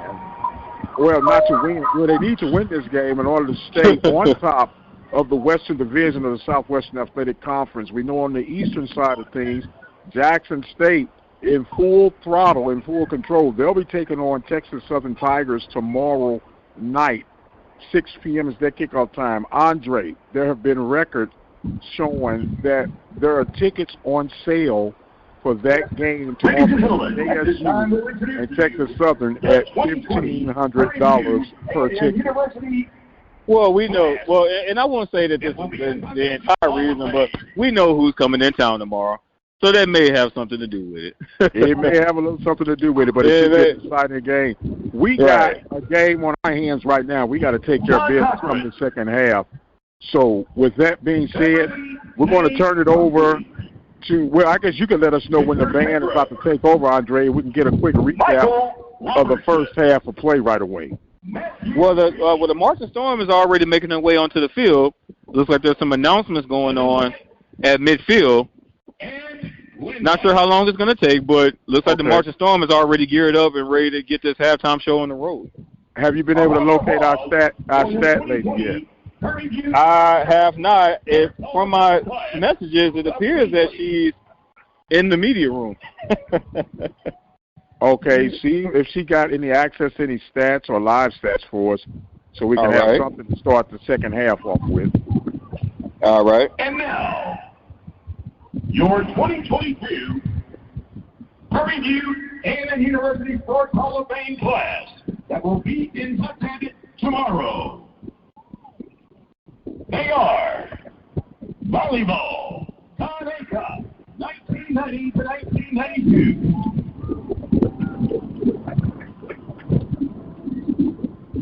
Lewis Edmondson, track and field from 1997 to 2001.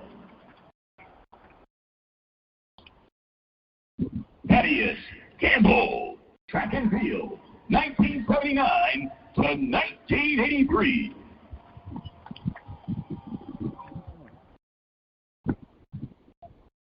Jerome Howard, football, 2011-2015. Dr. Arnold Nelson II, track and field from 1997 to 2000.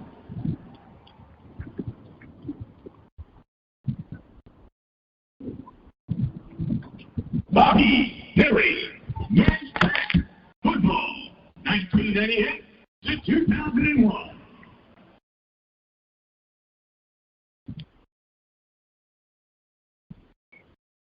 People, Sky, Cross Country, Track and Field, 1988 to 1991.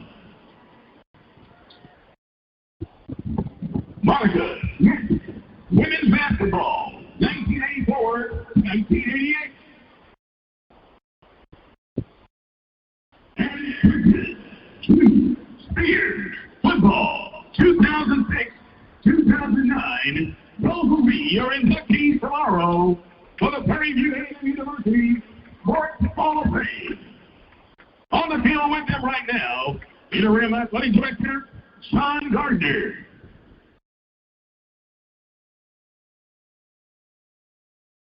WA, interim vice president for athletics, Miss Alicia Peach, and the executive director of the Prairie View University Hall of Fame, Laura Collins. Let's have a round of applause for all these fine issues.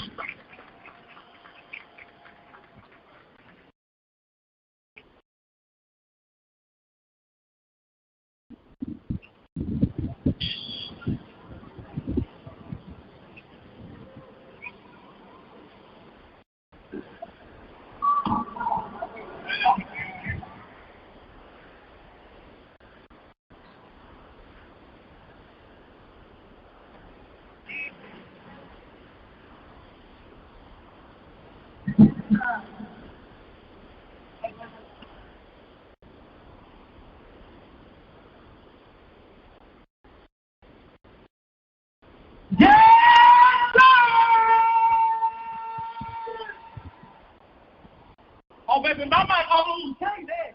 Yeah, my mic is out. Hold on. You remember, because this is the last home game of the season. So I need everybody on your feet. On your feet.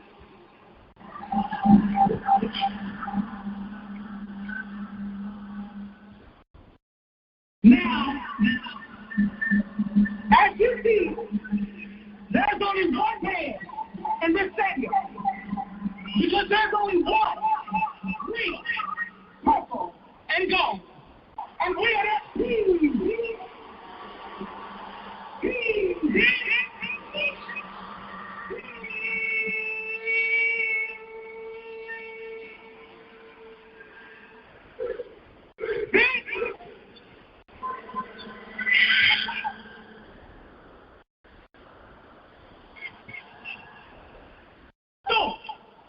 Let's go.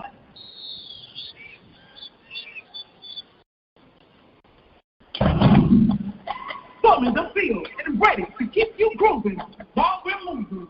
We're coming to you live with the power of down from Prairie View University, back in the left. It's the girl. Keep you on the mic. Resistance. Yours. Tonight.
All right, ladies and gentlemen, welcome back to Panther Football right here on the Upper Mike Broadcast Network. Andre Davis alongside Dr. Mike Prince. We're just about wrapping things up here for our halftime show. Dr. Mike Prince. Yes, sir. We just heard the wonderful sounds of the marching storm, and as you mentioned before, they can always make things better, can't they? Yes, sir. I'm feeling better already, my friend. Come on. Yes, sir. We did kick the gremlins out, and I think we in for a smooth ride the rest of the way, my friend. Yes, sir. Well, I hope you're right, Mike. I hope you're right. Now, we weren't able to get any physical stats in front of us, but we do have some live stats in front of us that we can kind of read off if you're willing, sir. No, we'll go right ahead, my friend. Yes, sir. Yes, sir. Well, we talked about the rushing attack that the Alcorn State Braves were able to sustain in that first half. And through 2 quarters of play, the Alcorn State Braves have rushed for 122 yards in that first half, Mike. And that's a day's work. That's a day's work right there. That is a day's work. And of those 122 yards, 65 of those yards can credit to Jarvion Howard. He has 15 carries for 65 yards. He's averaging about 4.4 yards per carry just through 2 quarters of play, Mike. This is a guy that's averaging 116 yards per game in the Southwestern Athletic Conference. He's looking strong so far in that first half, and he already has 65 yards rushing. And another thing that was Achilles' heels for the Panthers in that first half, and again, these are live stats, so they're updating as we go, but right now, I'm reading that the Panthers had 5 penalties now it's showing 5 penalties for 28 yards, which don't seem quite accurate, but that's what we have in front of us, 5 penalties for 28 yards that the Panthers sustained in that first half of play, Mike. Yeah, 5 penalties, 28 yards. Not a lot of penalty yards, and I'm in somewhat of agreement with you, but we'll take it for what it's worth. The good thing behind all of this, as bad as the Panthers have played in the first half, Andre, they're only down by 9. It's a 2-possession game, but the Panthers start off with the first possession of the second half, and we've talked about it all season long, how critical that second half for the Panthers has been. So far, for the past 2 weeks, they've been money. We need them to still be money starting with this first possession. Yes, sir. Yes, sir. I mean, so far, everything else from a stat perspective between the Braves and the Panthers are just about equal. Even the time of possession battle. Alcorn State at 15 minutes and 38 seconds. The Panthers 14 minutes and 22 seconds. Even the first downs. Alcorn State has 8 first downs to the Panthers 6 first downs. So everything else is just about even. It's a 9-point ball game. The Panthers are getting the ball back as the Braves are kicking this one from left to right. All they have to do is sustain the drive that ends with a touchdown, and they're right back in this game. This one's going to be fielded at the 5-yard line, and he's going to get past the 10, past the 15, and he's finally going to be brought down right at about the 20-yard line. The veteran running back, Christian Mosley, on the return for the Panthers, as they're officially going to spot this one right at the 21-yard line, and that's where the Panthers are going to set up shop here, moving from right to left to start this third quarter. Let's get things started, my friend. Yes, sir. Let's get things started. I want to welcome you all so much for joining us here for today's broadcast, and we also want to thank you for your patience as we fiddle our way here through the broadcast. As Dr. Mike Prince has said, no matter what, we shall get it done. The Panthers are in the trenches right now. We're in the trenches right now with them, and let's see if we can get things done here for the Panthers here in this second half. As Trayvon Collins is going to hand this one off to James Stewart up the middle. He's going to gain positive yards, about a 7-yard pickup on the play. It's going to be 2nd and 3 coming up for the Panthers. As the Panthers go with a hurry-up offense, Collins is going to have 2 receivers to the left and 1 to the right. Stewart's going to be offset to his left. Play action fake. This time Collins throws to the left side. And he has a man. That pass is going to be caught on the near side of the field. It's going to be a huge play and a first down for the Panthers. Finally a completed pass as Trayvon Conley was able to hook up with number 0, Jalen Howard, for a huge gain. And the Panthers now have the ball at their own 46-yard line. 1st and 10 for the Panthers. I like the way this thing is starting. We like the way things will start. Let's see if the Panthers can keep this up here. 14 minutes to go here in the third quarter. 9-0 our score in favor of the Alcorn State Braves. But the Panthers are on the move. 1st and 10. Ball placed at their own 46-yard line. 3 receivers to the right for Conley. Another handoff to James Stewart. He's going to follow his blockers on the right side. And he's going to be brought down after gaining about a tough 3 yards on the play. Touchdowns is what we're looking for. Positive yards is what we're looking for if you're the Panthers. So far, everything has been positive here on this opening drive for the Panthers to start the third quarter. 3-yard pickup on that previous play by Jaden Stewart as the ball fish is going to be spotted at the 49-yard line. 3 receivers to the left and 1 to the right for Conley. Stewart's going to be offset to his left. As that snap is high, Conley's able to get this one down, but he's going to burst up the middle, past midfield, past the 40, and he's going to be brought down at the 38-yard line. And a first down for the Panthers. Yes, sir. You get lemons, you make lemonade out of it, and that's what Conley just did off that high snap. And that's exactly what he did, as he's going to throw quickly to the left side, but that pass is going to be caught for a gain of no yards as he was able to hook up with Chris Herron, but the pass was low. Chris Herron was able to catch it, but his knee was down. So it's going to be 2nd and 10 for the Panthers. Ball placed at the 38-yard line of the Braves. Panthers moving from right to left. 2 receivers to the left and 2 to the right for Conley as the Panthers go with an empty backfield setup. As Conley sees a man in motion, and he's going to go with the QB draw. He's going to follow his blockers up the middle, past the 25, and he's going to be brought down at the 24-yard line. Another huge gain and another first down for the Panthers. Keep pushing, baby. Keep right on pushing. As Trayvon Conley said, don't worry, Coach. I will do it myself. There we go, Trayvon Conley. 1st and 10 now for the Panthers. Ball placed at the 24-yard line. 2 receivers to the left and 1 to the right for Conley. Who's going to be offset to his right. Conley. Back to pass. He has plenty of time. He's going to air this one in the end zone. And he has a man. That pass is caught for a Panthers touchdown. Yes, Trayvon Conley was able to hook up with number 87, Kobe Washington. Yes, sir. That's how you strike out. Now, Andre, it's still early. Get your PAT out there. Reyes is pretty good. So the next time you get a possession, you can take the lead. I like the way the Panthers adjusted, attack quickly, and that's what good teams do. They make those necessary adjustments at the half. Now the defense has to do their part. Well, it appears that head coach Bubba McDowell has listened to you, Mike, because not only did the PA unit come onto the field, the kick was good, and with that, our score is now 9-7 here in the third quarter with 12:10 to go.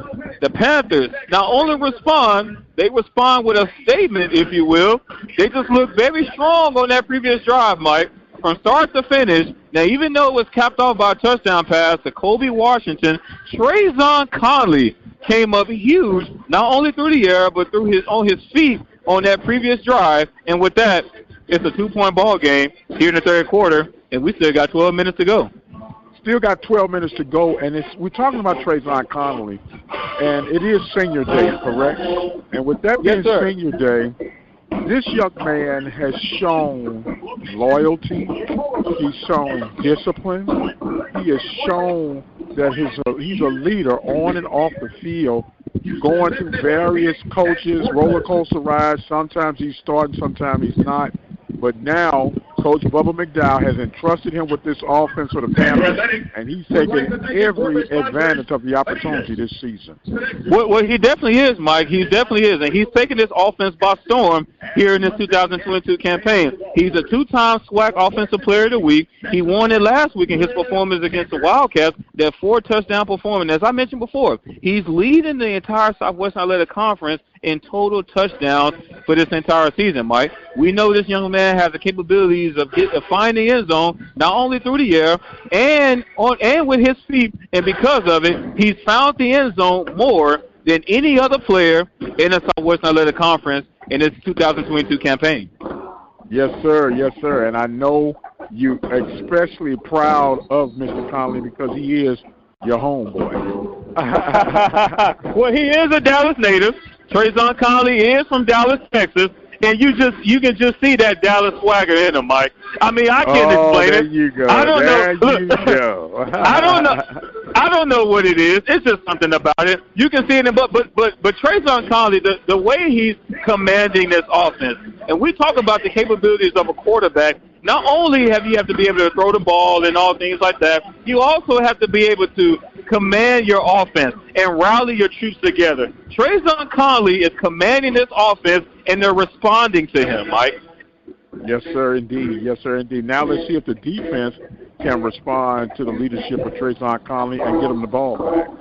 Yes, sir. Yes, sir. As this kick will sail in the back of the end zone, so the Alcorn State Braves are going to have this one at their own 25-yard line. And you can just see the movement of this defense as the teams make their way out to the field. I want to paint the picture for PV Nation. After that touchdown that the Panthers just sustained on the previous drive, you can just see the hop and the skip and the bounce of this Prairie View defense as they trot out onto the field. It's almost as if they know that, yeah, we got something right now. Yes, sir. We got something brewing. And you know what's brewing, Andre? A consecutive Western Division title for the Prairie View A&M University Panthers. But they got to batten the hatches and hammer it home right now. Now I'm surprised that you haven't requested a turnover for this Panther defense so far. You normally ask for it. Not yet. Okay. Not yet. All right. Don't rush it. Don't. We got to be a crock pot. We got to let it simmer. Got to let it simmer. All right. Well, he's going to hand this one off to Howard. Howard's going to break about 4 tackles. He's going to get past the 35, and he's going to be brought down near the 40-yard line. A huge gain there by Jarvion Howard, and a first down for the Braves. First down for the Braves. The Panthers got to tighten up on the tackling. That's been an Achilles heel for Coach Bubba McDowell. They got to make sure that they wrap up and hold on for dear life. Yes, sir. Ball plays at the 39-yard line as Trey Lawrence looks left and throws left to the far side of the field. And that pass is going to be incomplete. As that pass fell a little short, wasn't able to get it to him. Logan Jackson on the coverage for the Panthers. That's going to bring up 2nd and 10. Ball placed at their own 39-yard line. As Lawrence going to have 2 receivers to the left and 1 to the right. Howard's going to be offset to his left. As Trey Lawrence looks to the sideline to get the call. We got 11:45 to go here in the third quarter. 9-7 our score in favor of the Braves. As Howard is going to run to the right side, get past the first wave of defenders, and he's going to be brought down at the 44-yard line. Positive pickup on the play. About a 4-yard pickup to be exact. 3rd and 6 coming up for the Braves. Ball placed at the 43-yard line. 2 receivers on each side for Lawrence. As Lawrence looks to the sideline to get the call, Howard's going to be offset to his left. As Panther Nation is starting to come alive here in this ball game, as their Panthers have given them something to cheer for. Yes, indeed. Lawrence, back to pass. He's been flushed out of the pocket. He gets this one off right at the last minute. It's caught, but he will not have nearly enough for a first down. Yes, sir. Panthers applying that heat. Panthers applying that heat. Number 52, Shaheed Reese, on a huge stop for the Panthers on 3rd down. And with that, we have 4th down coming up as the punting units come out onto the field. Okay, now you want me to ask? Here it comes. A huge punt return right now. Number 4. Well, let's see if Xavier Johnson can get the job done. He's standing at their own 20-yard line. As I thought you was going to mention a block punt, but you mentioned a huge return. Punt return. Yes, sir. Well, he's not going to have an opportunity to return this one. He's just going to fair catch this one at about the 29-yard line. And that's where the Panthers are going to set up shop. So the defense were able to come up with a stop on 3rd down. Only 1 first down on that drive for the Braves. As the Panthers were able to buckle things down on 3rd down. And with that, the offense will have the ball yet again for their second drive here in the third quarter with 10:18 to go as they're trailing this one 9-7, Mike. No doubt about it, Andre. Now, we talked about that first possession was critical. The first possession of the defense, they came through. Now you take over control with this drive. If you can get nothing but a field goal, the Panthers are in prime position right about now. Now, yes, sir. Now is the time to take over the steering wheel. With that previous drive, you was able to get yourself in the car. Now we both rolling. Now with this drive, it's time to take over the driver's seat now. No doubt about it. I got the Panther paws out, and we're ready to go, man. Yes, sir. Yes, sir. Well, when the teams return, the ball's going to be spotted at the 29-yard line. The Panthers are going to have their second drive here in the third quarter. They're trailing this one by a score of 9-7 with 10:18 to go here in the third quarter. Andre Davis alongside Dr. Mike Prince as the Panthers are looking to take the lead here on this next drive. Let's go, PV. Yes, sir. Yes, sir. And while we still have a quick break, we want to take the time to thank our sponsors and supporters for making today's broadcast possible. The Prairie View Athletic Club, the Panther Backers, Temple of Refuge Ministries, Teague's Barbecue, and A Rocket Movers and Storage. We want to thank you all so much for your continued support throughout our broadcast coverage throughout Waller County and beyond. Yes, indeed. Thanks to each and every one and to all our listeners across the country. Man, this has been a fantastic ride, and we've just begun, Andre. It does not get any better than this, Mike. It really does not get any better than this. This is what you live for, man. Well, it does get a little bit better. It's called a SWAC championship and possibly a celebration championship. So it can get a little bit better. Well, it can. Yeah, I didn't want to look too far ahead. I didn't want to look too far ahead. No, I got you. But it does get a little bit better, slightly better. But we're thankful. We got our sound back.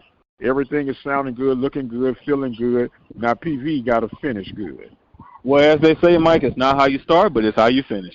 It's how you finish, my man. It's how you finish. Yes, sir. Yes, sir. Well, the teams are making their way onto the field. The Panthers going to have this one at their own 29-yard line. Panthers going to be moving from right to left. Their second drive to start here for the third quarter. They was able to cap off their first drive with a touchdown. Trayvon Collins was able to hook up with Kobe Washington. About a 20-yard touchdown reception. As Collins going to have one receiver to the left. Stewart's going to be offset to his left. And he's going to hand off to Stewart up the middle for positive gain. He's going to get at about the 34-yard line. About a 5-yard pickup on the play by Jaden Stewart. We haven't seen Ahmad Antoine at all this entire ball game. It's been all Jaden Stewart. That's a good thing. When you got that much depth, you know, if you don't have to play them, don't play them because we're going to need them down the stretch. Yes, sir. Yes, sir. And if that's the case, and if that's what they're doing, then I'm fine with it. That's all I want to know. If they're just holding them out for later on down the stretch, I'm okay with that. As on that last play, Stewart was able to get nowhere. He was able to get back to the line of scrimmage for a gain of no yards. We have 3rd down coming up, 3rd and 5 to be exact. Ball placed at the 35-yard line. As Collins going to have 2 receivers on each side, empty backfield setup. 9:20 to go here in the 3rd quarter. Collins sends a man in motion. Jet sweep to the right side to Chris Herron. He's going to follow his blockers. He's going to get near the 1st down marker, all depending on where they spot it. Hey, let's give it to him. Let's give it to him. It's senior night. And it is senior night, and they are listening to you, Dr. Mike Prince. 1st down for the Panthers. Let's go, PV, baby. Let's go.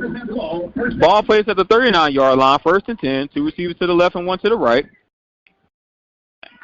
Another handoff to the left side. This time, nothing doing. As this time, Bernard Goodwater, the running back for the Panthers, he's actually going to lose 1 yard on the play. 2nd and 11 coming up. Ball placed right at the 38-yard line. Connie's got 3 receivers to the left and 1 to the right. Goodwater is going to be offset to his left.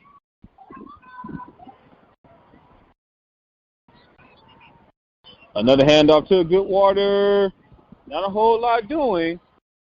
As Conley, if he could have pulled it on that play, the Panthers love to go with the read option with Trayvon Conley and the other running backs. If Conley pulls it on that play, he's looking at about an 8 to 9 yard gain, as there was nothing but green grass here on this left side.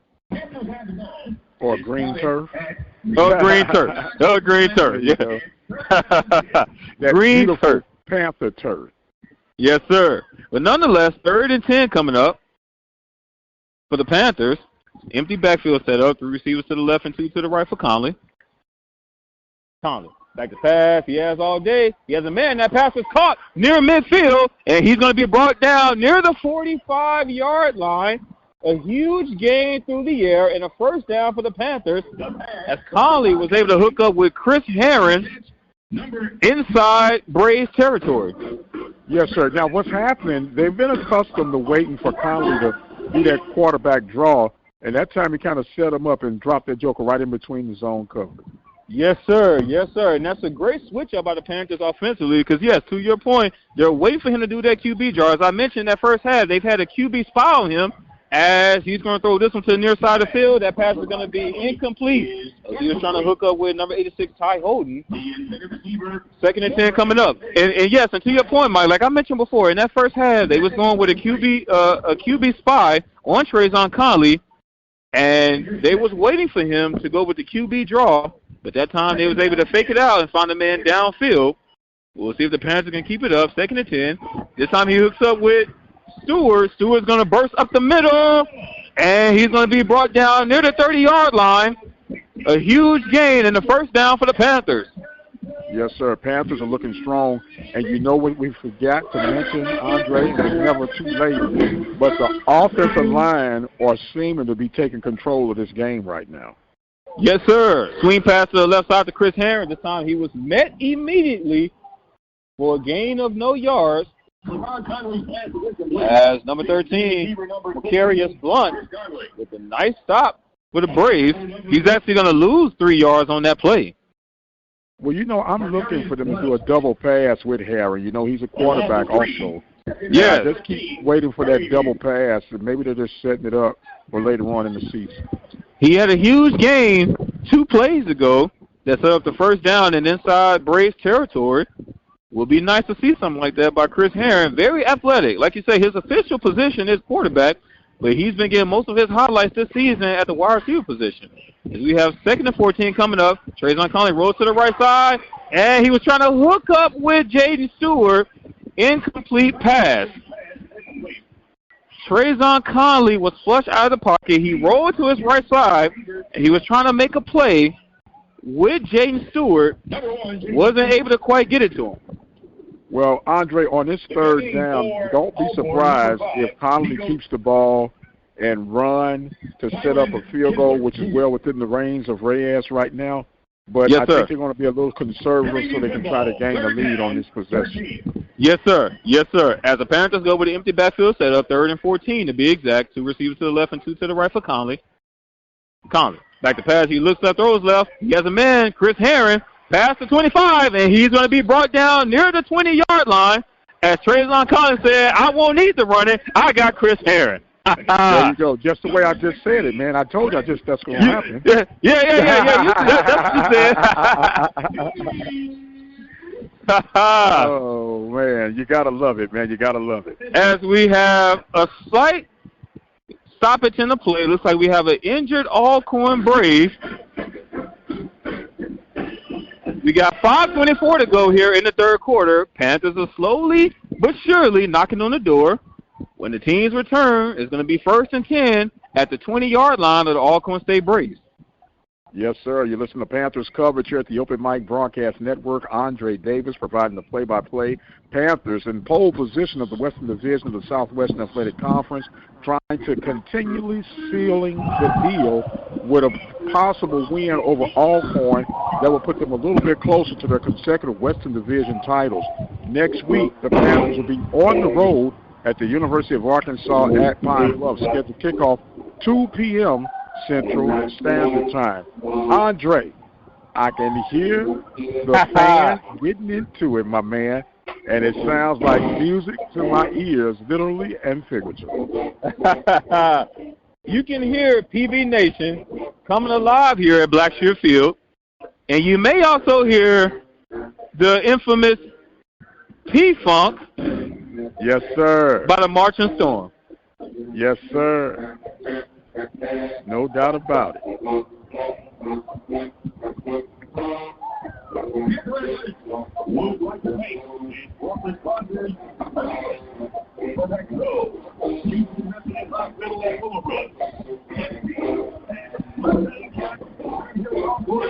Support the team. That's the your answer.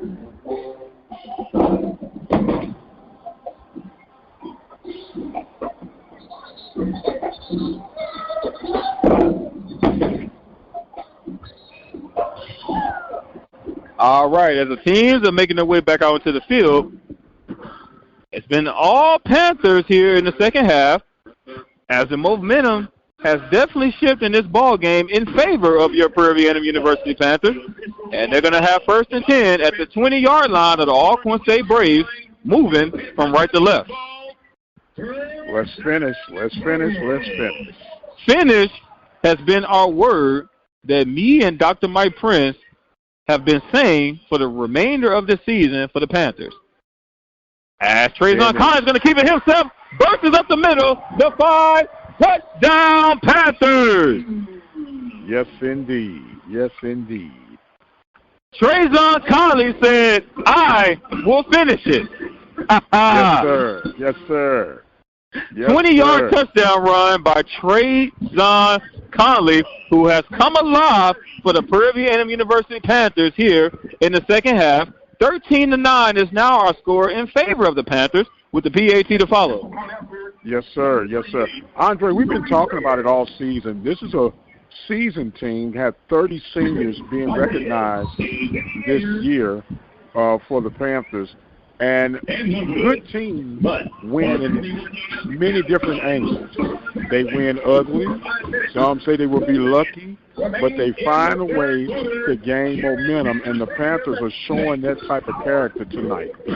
Well, this is a ball club that has shown me that even if they're down, they're going to keep fighting. And that's actually something that head coach Bubba McDowell has been on the record saying several times in his 2022 campaign. No matter the circumstances, no matter how down they get, he loves the fact that his ball club will continue playing until the final score, until the final clock shows 0-0. And that just shows you the effort that the Panthers have shown all season long, and it's paid dividends so far, and it's paying dividends here in this ball game. No doubt about it. Panthers taking the lead. PV Nation is awakening on a Friday night, unusual night for college football. This is usually high school territory, but the Panthers got to get it done in whichever slot they're put in. Yes, sir. Yes, sir. This is Friday Night Lights, Mike. Friday Night Lights. As this kick will sail in the back of the end zone, as I'm sure you can hear the marching storm in the background, as they also have come alive. If the Panthers are coming alive, they're helping PV Nation come alive here in this ball game. Did I hear you say it's alive? Yes, sir. It is. It is definitely alive. But the Alcorn State Braves will have this at their own 25-yard line. As Trey Lawrence trots out into the field at the quarterback position for the Braves, he's going to have two receivers to the left and one to the right. And he's going to be accompanied by number 5, Nico Duffy, as Javarion Howard stays on the sideline. Play action fake for Lawrence. He's going to throw it to the right side, and the pass is going to be incomplete. He was trying to hook up with Duffy. It was an incomplete pass on the play. Shaheed Reese on the coverage, on the slight coverage for the Panthers. We don't typically see him. Pretty good game. Yes, he's had a pretty good game tonight. Yes, sir. You typically don't see recent coverage, but he was able to cover the flats on that last play. Hey, as a linebacker should. Well, outside linebacker should cover the flats, and he did just that. As Lawrence was able to hand this one off to Jarvion. All right. We are getting together here. It seems like Andre has had some type of droppage in his coverage here. We'll get that thing.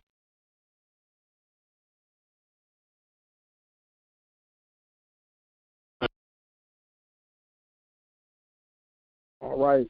I'm trying to get everything reconvened with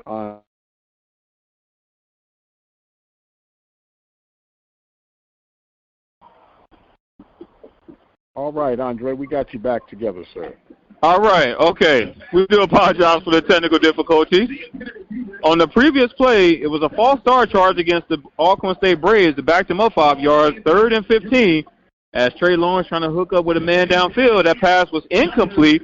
So with that, we are looking at 4th down for the Alcorn State Braves as the punting units make their way onto the field, Mike. Very good, very good. And you mentioned the punt return quest on the previous drive.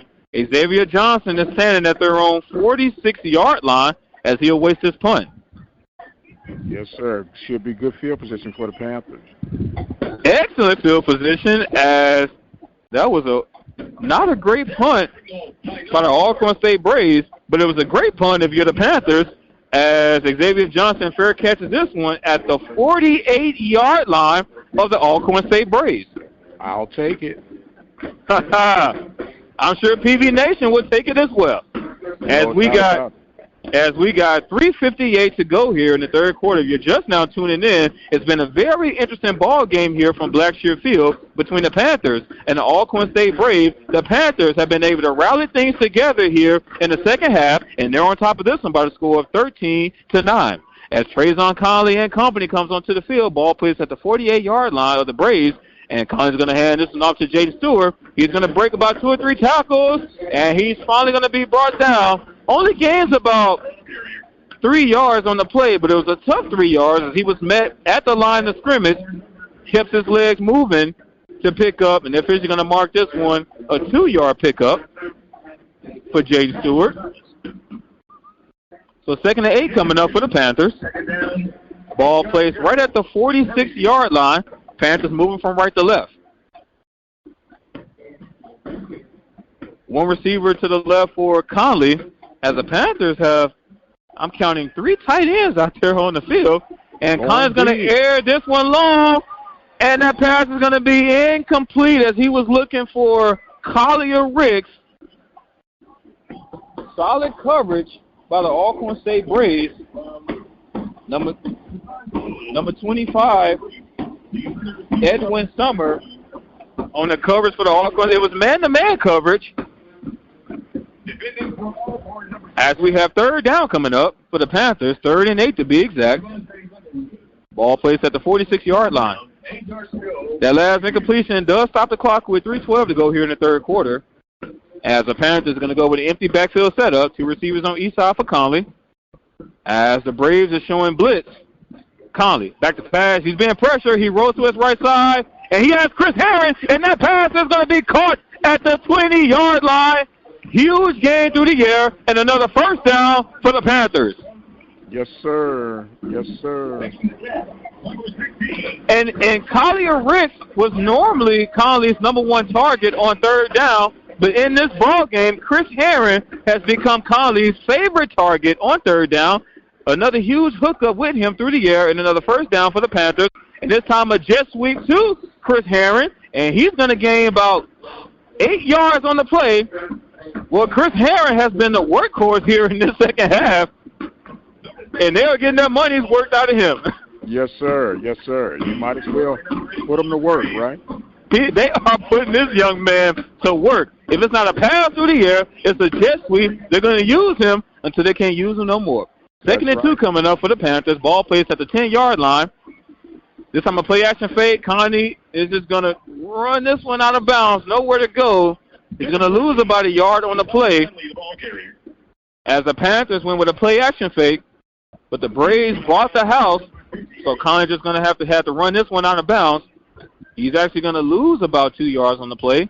About 3rd and 5 coming up. Ball's going to be placed right at the 13-yard line. Conley's going to have 3 receivers to the right and 1 to the left. Stewart's going to be offset to his right. A handoff to Stewart to the left side.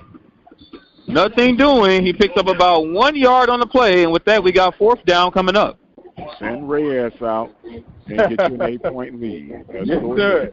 Yes, sir. Let's keep building. It's going to be about a 27-yard field goal attempt for Luis Reyes as a field goal unit comes onto the field.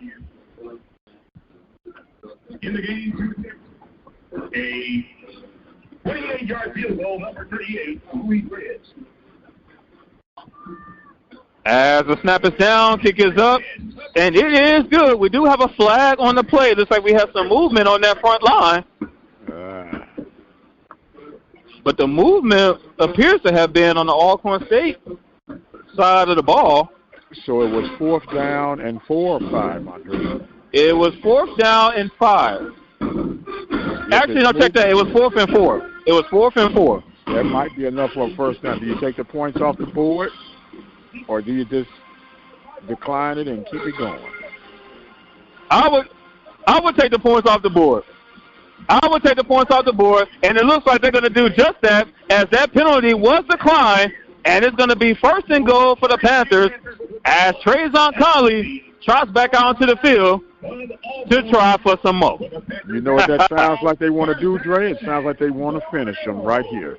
Yes, sir. They want to finish him. Yes, sir. You keep the 3 on, it would be a 7-point lead. I mean, an 8-point lead. Right. But I like this move. I like this move. Yes, sir. Yes, sir. As Trayvon Conley is going to hand this off to Jaden Stewart, as it appears that I'm not 100% sure, but the Martian Storm may have been playing this entire drive as they finally take a break. You know what? Whatever's going to get the guys motivated, let's go. Yes, sir. My Lord. Second and goal coming up for the Panthers. Ball placed right at the 5-yard line. Conley's got 2 receivers to the left and 1 to the right. Another handoff to Jaden Stewart. Nothing doing on that play. 2 handoffs in a row. All to Jaden Stewart. Not a whole lot doing as he was able to get right back to the line of scrimmage. And with that, we got 3rd down coming up. No problem. No problem. You know what's more importantly? You're eating up clock, Dre. I was just about to say. Mike. And with that, that last play will take us to the end of our third quarter here from Blackshear Field. The Prairie View University Panthers come alive here in the third quarter. They're on top of this one by the score of 13-9. And when the teams return and flip sides, the Panthers will have 3rd and goal at the 5-yard line of the Alcorn State Braves. Yes, sir. 3rd and goal from the 5? No, 3rd and 5. 3rd and goal from the 5. 3rd and goal. 3rd and goal from the 5. 5-yard line. Panthers with the lead. continually working the clock and potentially adding to their lead. They did take 3 off, but I was okay with that because they're still within Reyes' distance via chip shot at this point. If they were to get no gain right now, it would be roughly about a 22-yard field goal attempt, and he could do that in his sleep. So that wouldn't be a problem. But we would love to see a touchdown, and we would love to see you guys become part of the Panther support movement. 2 groups in particular that help move the Panthers forward. The Panther backers with Dino Robinson and company. Reached at 713-417-2090. And the Prairie View Athletic Club, led by Greg Austin, where they can be reached at 936-857-5817. Both of these organizations have been dedicated to the success of Prairie View Athletics. The Prairie View Athletic Club since 1986 and the Panther Backers since 1985. If you want to be about something that's about the movement of Prairie View Athletics, check out Prairie View Athletic Club and the Panther Backers. Yes, sir. Yes, sir. You may hear it in the background, Mike, the Marching Storm. I'm so glad. I'm so glad. Yes, sir. In our case, that we went to PVU. Yes, sir. Yes, sir. We went to PVU. But I'll still go. I'll go any day of the week, and I'll go twice on Sunday. Yes, sir. Yes, sir. Yes, sir.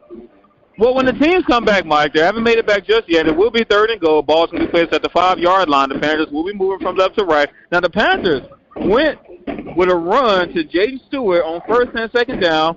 Don't be surprised to see the read option, and Conley pulls it here on third down when the teams return. Well, that's really the only option that I'm looking at right now. I don't even want to risk throwing the ball unless the guy's just wide open and there's no one within 10 yards of him. Absolutely. Keep the ball in Connolly's hand. You keep milking clock. You've got a bona fide field goal kicker in Reyes, and let's keep the drive going. Now, of course, the Panthers up 14-9 right now. I'm sorry, go ahead.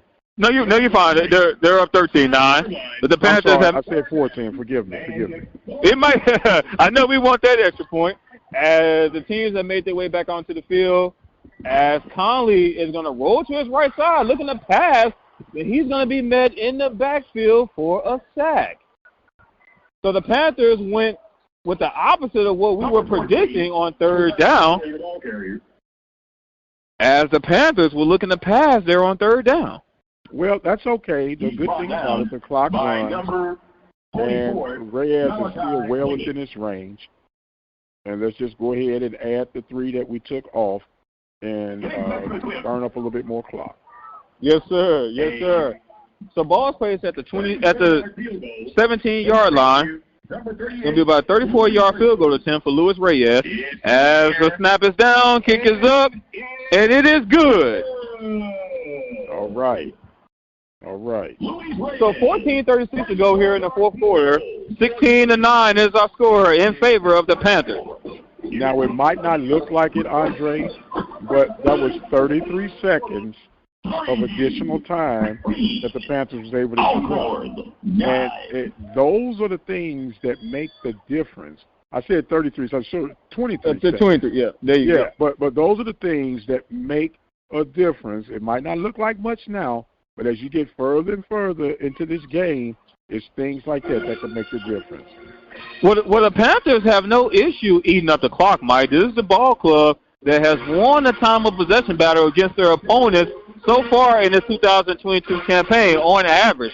So the Panthers have the ability to control the clock and milk the clock as much as possible. They have the tools on offense to get the job done. But talk about this young man, Trayvon Conley. I know it sounds like we may be beating a dead horse, but it's hard to not talk about this young man when he shows up time and time again for the Panthers in the 2022 campaign. Don't be surprised with the performance that he showed here in this ball game. Don't be surprised that he's back-to-back for the 3rd time SWAC Offensive Player of the Week once this game concludes. Well, that would be nice, Andre. But you know what would be even nicer? To be back-to-back Western Division champions of the Southwestern Athletic Conference.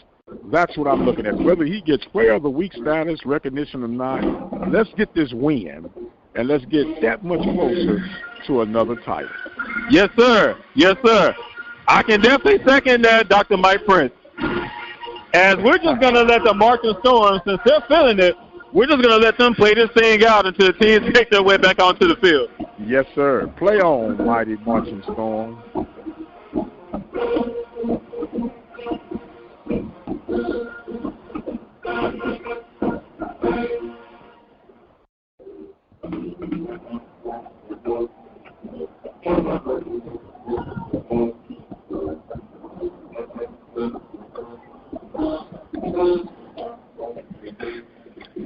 As the teams are slowly making their way back onto the field, Panthers are ready to kick this one off, kicking from left to right. Manny Jones back to receive this one for the Braves.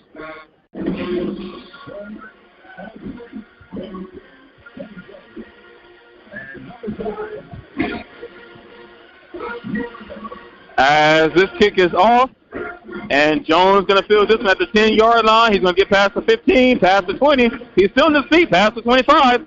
And he's going to be brought down past the 30-yard line. The official going to mark this one at the 31-yard line. Strong return for the Alcorn State Braves. And they're still within their game plan, so expect them to still run the ball. But now I'm rubbing on the Panther calls, Andre, and it's time for a PV turnover, baby. Yes, it's sir. Time for it. Well, Look out, because here it comes. Look out, because here it comes. Thought you may have had a little temptations going on there. Yeah, I know a little something. Well, actually, that was the Four Tops. The Four Tops. Okay. No, you're actually right. It was it was a temptation. It was get ready. Right. It's get ready. Get ready, because you're like, oh, there you go. Yeah, there you go, yeah. I see you watched the movie. Okay. Well, the Braves go with a run to Howard on first down, only gain about a yard on the play. As Lawrence going to air this one downfield on second down, nothing doing, incomplete pass. As number 25, Gerald Smith on the coverage for the Panthers. Third down, a quick third down coming up for the Braves. Yes, sir. Every time you force Alcorn to pass, that is going against their strength. Absolutely. Ball placed at the 31-yard line. As Lawrence got three receivers to the left and one to the right, Howard's going to be offset to his left. Lawrence back to pass. He has a man. That pass is going to be caught past the 40-yard line.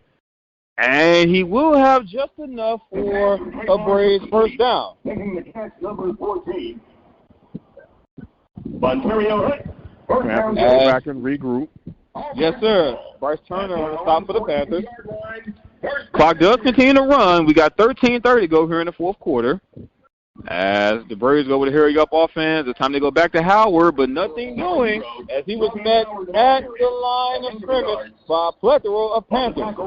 The big man, T-Roy James, along with Warren Schenkel. Look, and I want the listeners to know, we're not making fun of T-Roy's name. We actually like it. He was going by Troy, and then we got this memo, I guess it's an incarnate word, that it was going by the name of T-Roy. So we just enjoy saying T-Roy. We've been enjoying saying T-Roy up to this point. It was Troy James, but he wanted to go by T-Roy James for the rest of the season. As Lawrence is going to throw this to the near side of the field, that pass is going to be caught near midfield. He was able to hook up with number 14, Monterio Hunt. Positive gain on the play as we have third down coming up. 3rd and 4 to be exact. 3rd and 4. Let's buckle down, Panthers. Let's buckle down. Ball placed right at midfield. They're going to spot this one at the 49-yard line.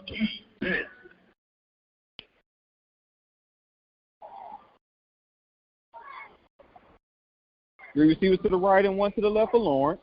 Howard's going to be offset to his left. Lawrence, back to pass. He's going to air this one downfield, and that pass is going to be incomplete. Logan Jackson on the coverage for the Panthers. And 4th down coming up for the Braves. Well, here's two things that I'm picking up from that, Andre, and I might be overthinking. With them to air it out like that would indicate they might go for it on fourth down or be aware of the fake punt right about now.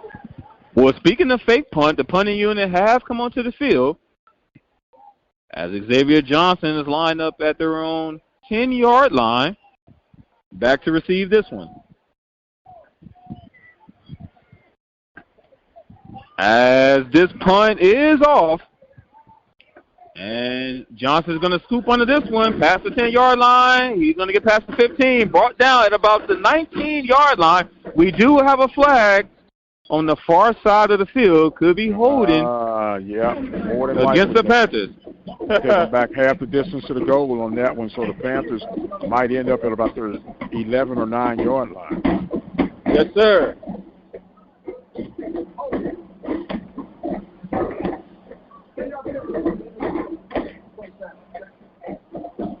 So it is a holding charge against the Panthers.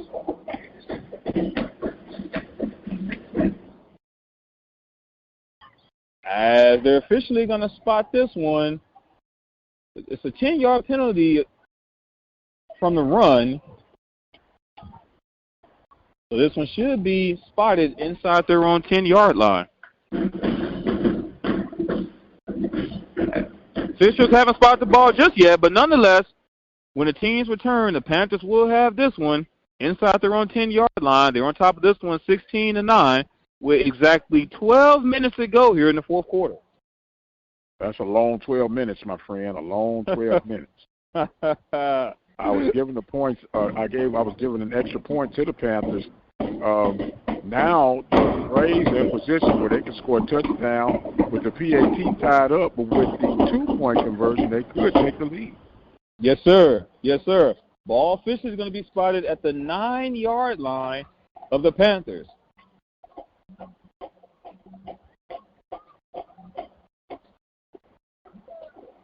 Let's get about a 10-minute drive. Let's get a 10-minute drive. It's going to be about a 91-yard drive for the Panthers. It's doable, Dre. We've seen them get it done before.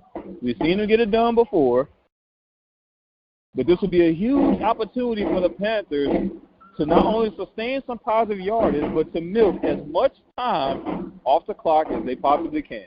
Yes, sir. Yes, sir. And if you don't do anything else but flip the field, get you some drives, few first downs if you don't get a touchdown, eat up some clock, and then pin them back deep. Yes, sir. The defense is playing tonight. Yes, sir. Yes, sir. If anything, even if you're not able to get any points on this drive, if you're able to milk the clock and pin them inside their own 20-yard line, that'll be more than enough for your defense. That'll be more than enough for your defense to come out the field the way they've been playing here in this second half to make another stop for the Panthers. No doubt about it. No doubt about it.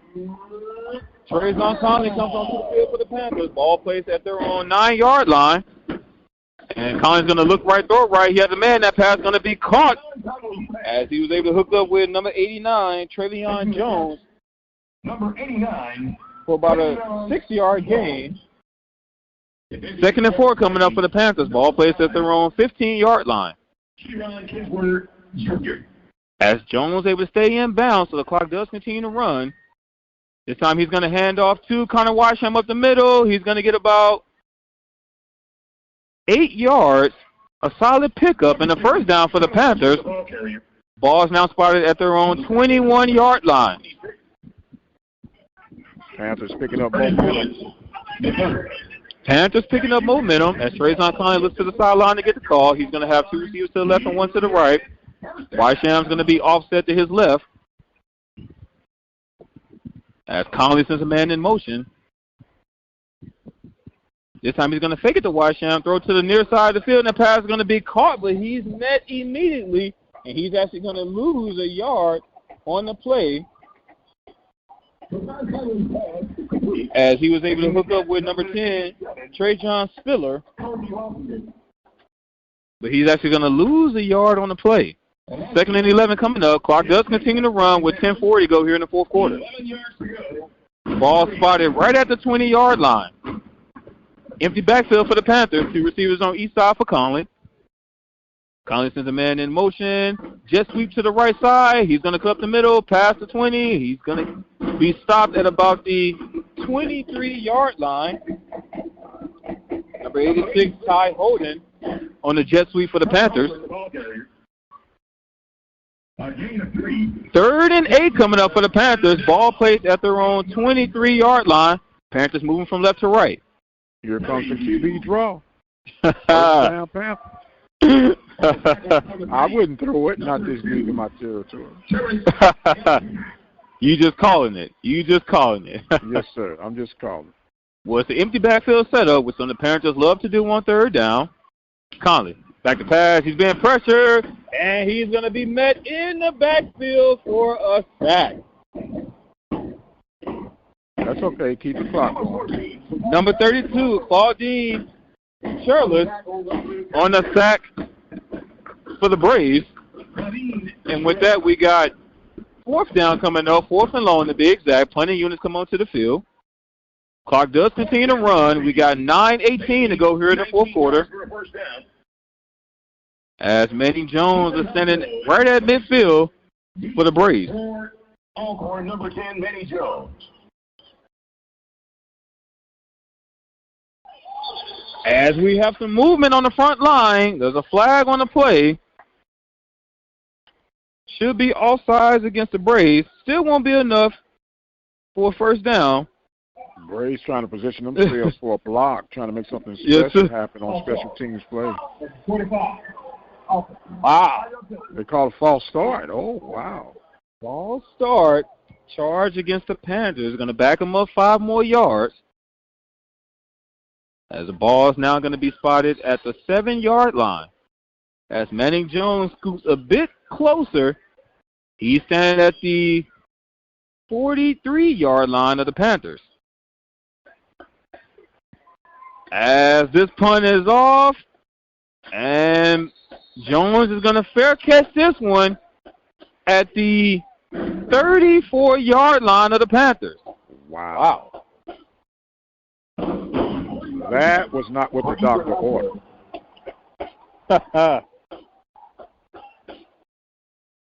The ball officially is spotted at the 34-yard line. 16-9 is our score in favor of the Panthers. We still got 8:52 to go here in the 4th quarter. Now, again, as Dr. Mike Prince just mentioned, it's definitely not what the doctor ordered.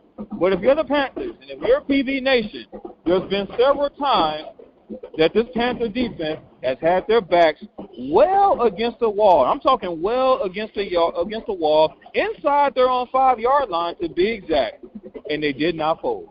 No doubt about it. No doubt. I didn't want to bring it up, but the Panthers have yet to give up a touchdown tonight. Yes, sir. Let's hope that can continue on this drive in particular, as they can force the hand of the Alcorn State Braves. Now, we know that the Braves are playing with a reserve quarterback right now. Not sure what the status is with the Braves starting quarterback. Yes, but sir. The Panthers have been able to contain thus far. Let's keep applying pressure, and when you get to a 3rd down situation, let's tighten that thing up. But let's first things first. Let's take care of this 1st down. Yes, sir. Yes, sir. Now, not that we're speaking anything into existence, but if the Alcorn State Braves is able to score on this drive, the next question is, do they go for the extra point to tie this ball game up at 16, or do they go for 2 to be up 17-16? I'm going to say they would play for the tie. Well, we shall see.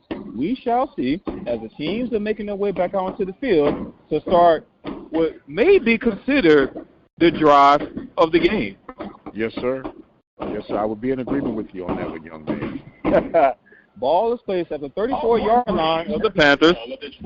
34-yard line. As the Braves are going to be moving from right to left. 2 receivers to the right and 1 to the left for Lawrence. Jarvion Howard is going to be offset to his left. Another handoff to Howard, and he's going to be met at the line of scrimmage for a gain of no yards. Jesse Evans on a nice stop for the Panthers as he was being blocked. his jersey was being pulled, and he still was able to come up with the tackle while being blocked at the same time. Yes, sir. That's a man on a mission, Andre. He's not going to be denied. Yes, sir. Got to make this thing happen right now. He looked like Michael Parsons on that play. Oh, he had to call a cowboy. Oh, man, you were doing so good. You were doing so good, man. You could have said T.J. Watt or something like that, but that's okay. As a handoff to Howard at the right side, as he sheds 3 defenders, and he's finally going to be brought down near the 10-yard line. A huge gain on that play in the first down for the Braves, as Jarvion Howard wasn't going to be denied on that play. Well, see, you put that cowboy curse on them, man. You start missing them Cowboys. Yeah, okay. They give up a big play like that. Focus, Dre. Focus. It's my fault, huh? Yes, sir. Yes, sir. So first down for the Panthers. Another handoff to Howard as he just bursts up the middle, brought down near the 5-yard line by the 9-yard pickup there by Howard as he exploded up the middle with some acceleration, if you will. And with that, we got 2nd and 1 coming up as the Braves go quickly with Howard. This time he's met at the line of scrimmage by a plethora of Panthers for a gain of no yards. And with that, we got 3rd down coming up as T-Roy James was in on that stop for the Panthers. Yes, sir. Well, I can guarantee you this right now. This is 4-down territory for the Braves. And they're going to keep working the big guy. And if I'm the Panthers, I'm just going to stack it out there and throw it. 3rd down and 1. Alcorn. Yes, sir. Well, it appears that Jarvion Howard has checked out of the game. And number 25, Javonte Leatherwood, is the running back for the Braves. 3rd and 1 coming up. Ball placed at the 5-yard line. A handoff to Leatherwood, and he lowers his shoulders, and he will be in for a Braves touchdown.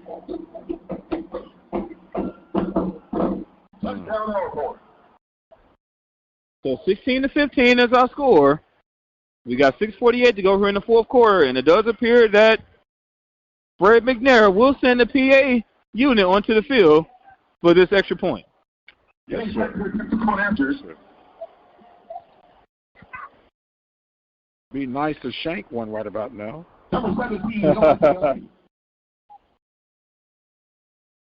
As the snap is down, kick is up, and it is good. With that, we are all tied at 16 with 6:48 to go here in the 4th quarter. And if I haven't said it before, I'll say it again. We have a ball game on our hands here from Blackshear Field. Andre Davis alongside the Dr. Mike Prince. We are all tied at 16 with 6:48 to go here in the 4th quarter. No doubt about it, Andre. Now, if you're the Panthers and you're Fred, I'm sorry, not Fred McNair, but if you're, Bo McDowell. No, not Bo McDowell. I'm talking about Fredericks. I couldn't even get my name. Mark right. Frederick, offensive coordinator for the Panthers. You want to be methodical right now.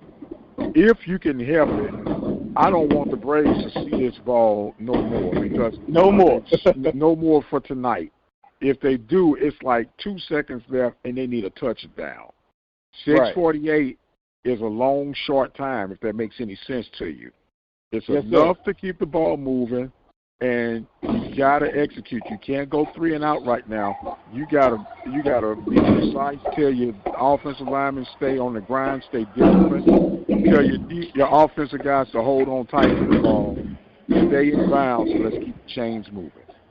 Well, the Panthers, yes, sir, let's keep the chains moving. And the Panthers are going to, in order for them to be successful in doing that, Mike, the Panthers are going to have to get first downs here on this next drive. And that's going to start on 1st and 2nd down. We talked about their abilities to be able to get first downs on 3rd down opportunities, but in order to do it, in order to put themselves in a great position on 3rd down, that's going to start on 1st and 2nd down for the Panthers. So that's what I'm going to be looking for when the offense returns to start this drive here in the 4th quarter. I'm going to be looking at how aggressive they are on 1st and 2nd down to put themselves in a positive position on 3rd down. When I say third, I'm talking 3rd and 3, 3rd and 2. Maybe 3rd and 4. That's what you want if you're the Panthers. You don't want to find yourselves in 3rd and 7, 3rd and 8, and 3rd and 9.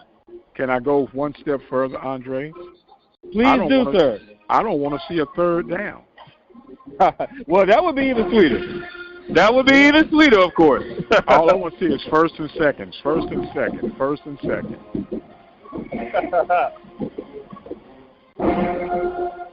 As the team, as the teams have made their way back onto the field, Christian Mosley and Connor Wysham back to receive this one for the Panthers. Number 7, Christian Mosley. As the Braves going to be kicking this one from right to left. We got 6:48 to go here in the fourth quarter. We are all tied at 16 as the Panthers await to get this one back.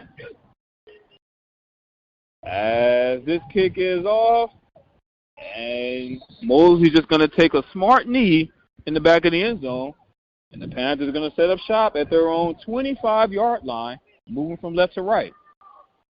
Yes, sir. It's time to put the axe to the grind, baby, and let's go get it done. Let's go get it done.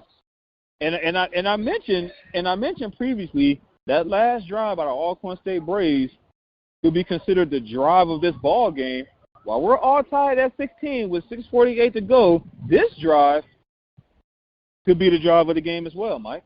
Well, this is the drive on both sides. It's the drive for the Panthers offensively. It's going to be the drive for the Braves defensively. And this is going to set the tempo for the rest of the game. Yes, sir. As we have some slight movement on the front line.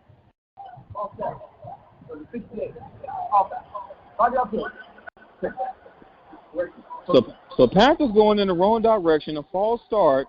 Charge against the Panthers. Going to back them up 5 yards. Ball's now placed at the 20-yard line. 1st and 15 for the Panthers. 2 receivers to the right and 1 to the left for Conley. He's going to be accompanied by Jaden Stewart and Bernard Goodwater at the same time. And he's going to hand off to Stewart up the middle. He's going to gain about 6 yards on the play. So we get those yards back and then some. 6-yard pickup by Jaden Stewart.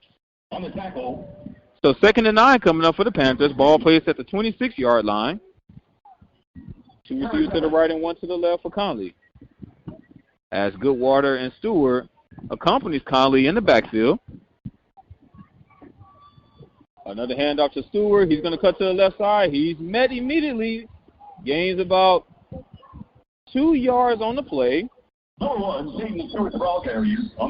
And it looks like we do have an injured Brave on the field.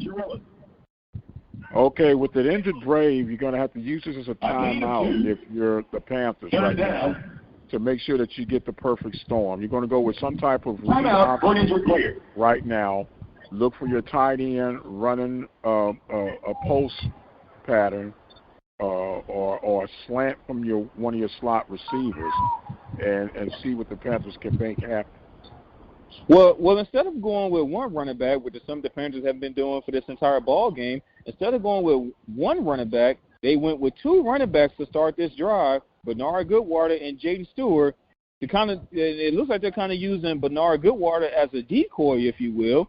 Just hand the ball off to Jaden Stewart. They did it 2 plays in a row. He was able to pick up some positive yards. So when the team's return is going to be 3rd and 7 for the Panthers. So it'll be real interesting to see what they go for here on this 3rd down when the team's return, Mike. Well, at this stage, Andre, where you are, you're going to more than likely have to pass this ball, and you want to hope that the Panthers can execute. They've been doing so far so good. Receivers have been somewhat clutch on tonight's contest, but you want this this is a money play right here. This is a real big play on 3rd and 7 at this stage of the game. Yes, sir. Yes, sir. Now, according to obviously, I'm not a head coach, but it would have been nice to see the Panthers and maybe go with a pass on 2nd down when Jaden Stewart was able to give majority of those lost yards back and then some. Would have been nice to see them go with a pass on 2nd down. Now they put themselves in an obvious passing situation here on 3rd down as the teams make their way back onto the field. Ball's placed at the 28-yard line. 3 receivers to the right and 2 to the left for Conley. Empty backfield setup. Conley back to pass. He has time, and he's going to be met by the Alcorn State Braves in the backfield. As Trayvon Conley was looking to run, he stepped up into the pocket, but he didn't see him coming, and with that, 4th down coming up for the Panthers. 4th down, and the Panthers are going to have to get tough and nasty on defense because yes, sir. The strong running game by Alcorn, they could methodically run out the clock with their running game and position themselves for a game-winning field goal. Yes, sir. And what's going to be ideal here on this play is this punt. The Panthers are going to have to try to pin them deep as far as possible, so he's going to need to get all his leg in on this one. Plus them up. Plus them up. As this punt is off, it takes a slight Panther bounce. And this one is officially going to be spotted at the 36-yard line of the Alcorn State Braves. 36-yard line of the Braves, and roughly the Braves will have to travel about 40 to 45 yards for a legitimate field goal attempt with the time remaining in the contest. Yes, sir. Yes, sir. And that's if the Alcorn State Braves play conservative for just a field goal. Well, you know, knowing what you know about the history and the legacy of the Braves, they're going to run the ball. And when you think they're going to pass, they're going to run the ball. And so, speaking of run, go ahead. I'm sorry. And speaking of running the ball, there was a fumble on the play. It looks like it was recovered by the Panthers, but there's no they officially ruled he was down. Wow. Number 25. That could have been a huge momentum swing. Can it be challenged? But the Braves are going to line up quickly. And we do have a slight stoppage in the play. It looks like this one is going to be looked at again. We will reset the play clock to 25 seconds.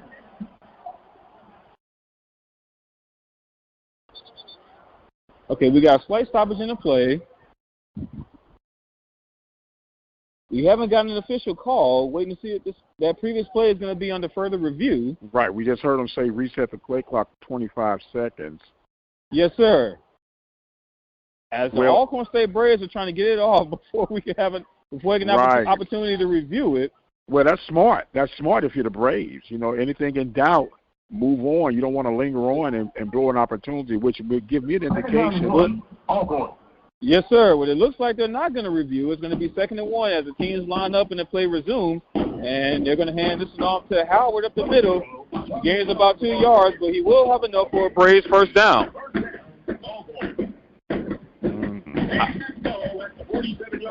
Clock continues to move here. We got 4:20 to go here in the fourth quarter. We're all tied at 16. The Braves do have 1st and 10. Ball placed at the 46-yard line. Braves moving from right to left. 2 receivers to the right and 1 to the left for Lawrence. As we have another flag on the play. With some movement on the front line.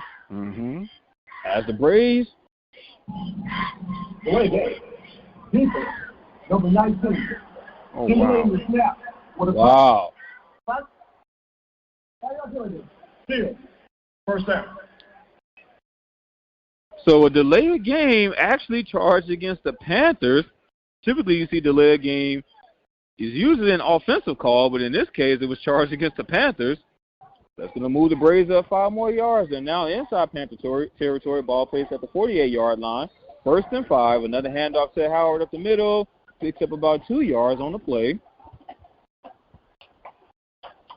Number 0. That's going to bring up 2nd and 2 for the Braves. 3:45 to go here in the fourth quarter. Panthers got to make something happen. 2 receivers to the left and 1 to the right for Lawrence. As Lawrence looks to the sideline to get the call.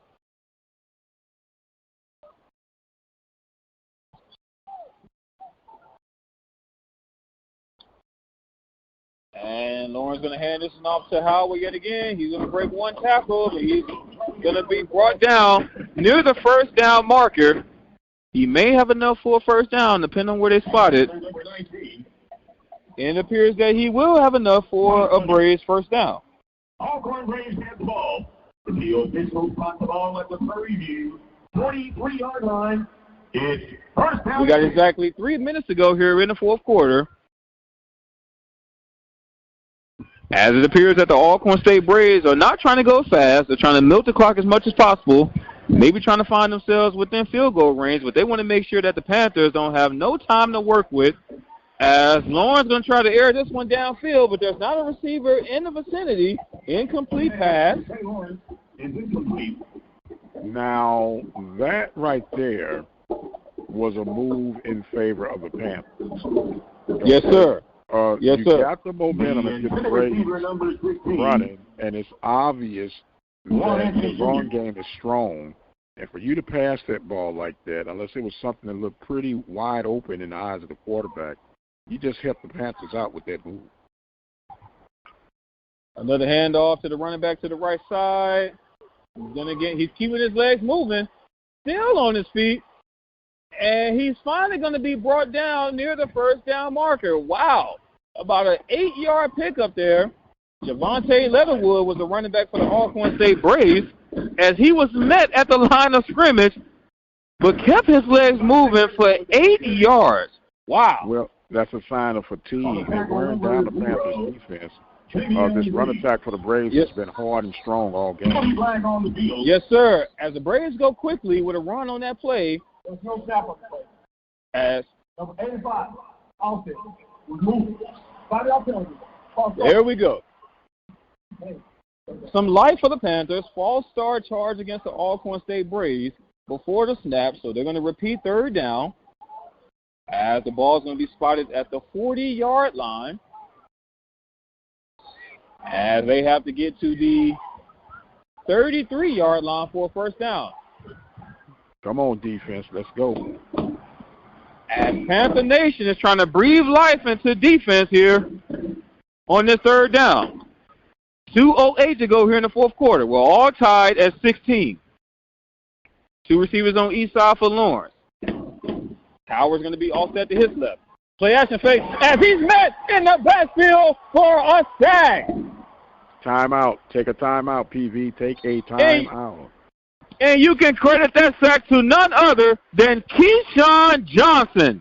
All right. Wow. As the Panthers are going to finally take a timeout. Not sure what took so long, but they're finally going to take a timeout as they let some more time go off the clock. We got 1:39 to go here in the fourth quarter. Fourth down coming up when the teams return. But just talk about a huge, what could be a huge momentum swing. Keyshawn Johnson comes alive. We haven't really called his name much in this ball game, but he's one of the premier linebackers on this Panther defense. Been playing exceptionally well all season long. He's top 10 in the Southwestern Athletic Conference in terms of tackles this season, and he gets a huge sack on that third down for the Panthers. Yes, sir. Big boys show up at big moments, and that was a big boy moment. Yes, sir. That was a big moment. Yes, sir. Yes, sir. Teams come back out onto the field. Xavier Johnson is standing at the 10-yard line of the Panthers as he'll waste this punt with 1:39 to go here in the fourth quarter. As this punt is off, Johnson is just going to smartly get away from this one. As that ball is going to go out of bounds at the 8-yard line. 92 yards would be ideal. Yes, but all I really need is about 62. Yes, sir. When we talk about the kicker, Luis Reyes, here this season, we know he has the capability of kicking it for 48 to 49 yards. And I believe that you mentioned that he's good for about 50 to 55 yards during warm-ups, Mike. Doing warm-ups, about 55.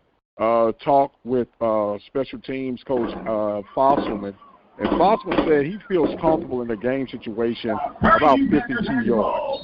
So that's why I say 62 yards would put the ball right about the 30-yard line, which would be a 47-yard field goal attempt. I'm for that. Yes, sir. Touchdown. With a handoff to Jay Stewart up the middle, and he's going to plow it through past the 30, and he's going to be brought down at the 34-yard line. We may not need that field goal. Jaden Stewart with a huge run up the middle and a first down for the Panthers. The longest run for the Panthers on the night. And what a time did it come. What a time did it come. As the Panthers go with a hurry-up offense, another handoff to Jaden Stewart. About a 2-yard gain. We do have a stoppage in the play. As Alcorn calls a timeout, they want to talk things over. A 2-yard pickup by Jaden Stewart on first down when the team's return is going to be 2nd and 8. Ball's going to be placed at their own 35-yard line with 1:13 to go here in the fourth quarter. 1:13 remaining. If I'm not mistaken, both teams have 2 timeouts, correct, according to the scoreboard? Yes, sir. Yes, sir. Yes, sir. Okay. So here's the situation, Andre. You don't need a hero at this point. No, Stay within your composure. Keep driving and take what the defense gives you. And see, and if yes, sir. Go ahead. Yes, no, go. Continue, please. Continue. And it's all about not only doing what you've been doing, but kind of mixing it up while still doing what you've been doing. For example, on that first down to start this drive, Mike, the Panthers went with a run to Jaden Stewart, but it was a delayed handoff, as the Alcorn State Braves was looking for pass, and he was able to hand off to Stewart, and Stewart was able to burst through the middle. As teams make their way back out into the field, Trayvon Conley rolls to the right side, nothing doing, but he does run out of bounds. He's going to lose 2 yards on the play, so that's going to bring up 3rd and 11 for the Panthers. Trayvon Conley was trying to hook up with Collier Ricks downfield, but he was being pressured at the same time, so he just had to safely run that one out of bounds. 3rd and 11 coming up. Ball placed at the 32-yard line. Conley, back to pass. He's still looking. He has time, and he's just going to keep it himself, lowers his shoulder, and he's going to be brought down. He's not going to have nearly enough for a first down. And with that, we do have 4th down coming up. As Alcorn calls another timeout, they're going to have 1 remaining. We got 4th down coming up, 4th and about 6 to be exact. When the teams return, we got 1 minute to go here in the fourth quarter. Well, you got to punt this thing, and hopefully you get one of your better punts of the night. The last couple of punts have been a bit shaky, but you want to punt this thing. If you don't get the muff, definitely don't break. Alcorn is going to run the rest of this game out because they're going to play for overtime unless you just do something truly unusual from the defensive side of the ball if you're the Panthers. So you got to make sure that when you're punting the ball, that you got your punt blocking, not your punt blocking, but your punt protection in place, and get the best punt of the night off right here, man. No shanks. Well, Ephraim Jesso, the punter for the Panthers, is going to need him to get all his leg underneath this one. Manny Jones is standing at their own 30-yard line. As this punt is off, and Jones going to let this one bounce, and this one officially going to be spotted at the 27-yard line. All right. So with 53 seconds to go here in the fourth quarter, we're all tied at 16. The Alcorn State Braves are going to have another opportunity to take a shot at this one here late in the fourth quarter. Well, Alcorn's going to open up with a run, see what they get. They have 1 timeout left, and try to set things up. Don't be surprised if they go with play action. Yes, sir. Yes, sir. But Trey Lawrence drops out to the field. He's going to have 2 receivers on each side. As Jarvion Howard is offset to his right. As Lawrence is barking at the line of scrimmage. Perhaps maybe changing the play up. Lawrence, back to pass. He's flushed out of the pocket. He rolls to his left side. He's being pressured. And he just gets rid of that one at the last minute as he was being pressured by number 2, Jesse Evans. I'm surprised they rolled out. Yeah, I'm surprised that they passed on that. Yes, sir. They went with a pass on first down. The incompletion does stop the clock with 47 seconds to go. Ball still placed at the 27-yard line of the Alcorn State Braves. 2 receivers on each side for Lawrence. As Lawrence looks to the sideline to get the call, Howard's going to be offset to his right. Lawrence sends a man in motion. Lawrence back to pass. He looks right, throws right. He has a man. That pass is caught near midfield, for a huge gain in the first down for the Panthers. As the Braves go quickly, ball officially spotted at the 48-yard line as Lawrence spikes this one on first down. Second down and 10. Roughly Yes, sir. 42 seconds remaining. 39 seconds remaining. Okay.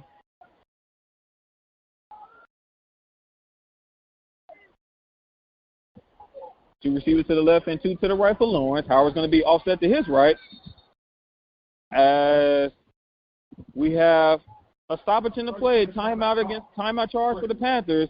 They had to burn a timeout as they were trying to make some substitutions, but a couple of players weren't able to get on the field in time as Alcorn State Braves was getting ready to snap the ball, so they had to burn a timeout, which is a smart thing to do. We're all tied at 16 with 39 seconds to go here in the fourth quarter when the teams come back out onto the field. Yes, sir. Each team has a timeout remaining. Yes, sir. Right now, the Panthers, they like to play that soft zone and keep everything in front of them right now, which you're probably going to go. That's going to be your highest percentage play right now if you're on the defensive side of the ball. The Braves, they still have the middle of the field that they can work and a timeout. Yes, sir. Yes, sir. Second and 10 coming up for the Braves. Teams that made their way back onto the field. Ball is placed at the 48-yard line of the Panthers. Braves moving from right to left. We are all tied at 16 with 39 seconds to go here in the fourth quarter. Two receivers on each side for Lawrence. Howard's going to be offset to his right. Lawrence, back to pass. He has a man. That pass is going to be incomplete. Nearly intercepted. Logan Jackson on the coverage for the Panthers. Oh, if LJ could have held on to that one. Good LJ. Yes, oh, my goodness. Oh, my. Well, let's hopefully, after a play like that, you don't give up nothing big on this next play. Let's stay focused. A huge third down coming up for both squads. Ball placed at the 48-yard line of the Panthers. Three receivers to the left and one to the right for Lawrence. Howard's going to be offset to his left. Lawrence. Back to pass up to the pocket. He has a man. That pass is going to be incomplete. Broken up. Jamias Presley on the coverage for the Panthers. All right. Yes, sir. And with that, we got fourth down coming up. Fourth down, about the 48-yard line. You want to coffin punt kick this one right now if you're the Braves. Jamias Presley on that huge coverage stop for the Panthers. And this is a young man. He had an interception last week against the Wildcats. That was a huge momentum swing. And he's actually leading the Southwestern Athletic Conference in pass breakups this season. Yes, sir. Hey, if I'm the Panthers right now, I'm going all out for a block. I'm going for the all-out block. I'm not going to even send anybody back there to try to field the ball. They muff it, man. I'm going to set somebody up about the 15-yard line. If you go over your head, let it go. Yes, sir. Yes, sir. Let it go. Because Alcorn just burned their last time out. Yes, they did. Okay. Yes, they did. Unless something big happened, we might see a little extra football tonight, my friend. A little extra football on Friday night? Why not, Mike? Why not? I wasn't even trying to rhyme. I wasn't even trying to rhyme like that. I know that's right. Well, while the Panthers are doing battle right now, Dre, what are you looking at, man? Yes, sir. Well, the teams are making their way back out onto the field. Xavier Johnson is standing at their own 10-yard line as the Alcorn State Braves are punting this one off. And he's going to field this one at the 10. He's going to get past the 15, past the 20, and he's going to be brought down near the 25-yard line as that punt came directly to him. So he had no choice but to return it, and he was able to get to the 25-yard line, and that's where the Panthers are going to set up shop here, moving from left to right with 21 seconds to go. I'm running. I'm running it. Yes, sir. I'm running. If I get something big, great. Yes, sir. If not, let's roll.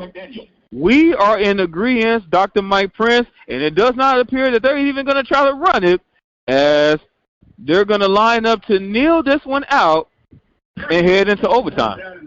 Well, what have we here? We've seen it all this season, have we not, young man? We have seen it all except for overtime. So here we go. Yes, sir. We have not seen overtime so far this season. and we will see it here from Blackshear Field for today's contest.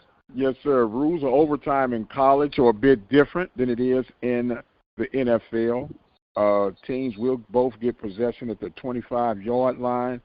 And if you're in this case, you want to be on the defense first, at least I would think, in overtime.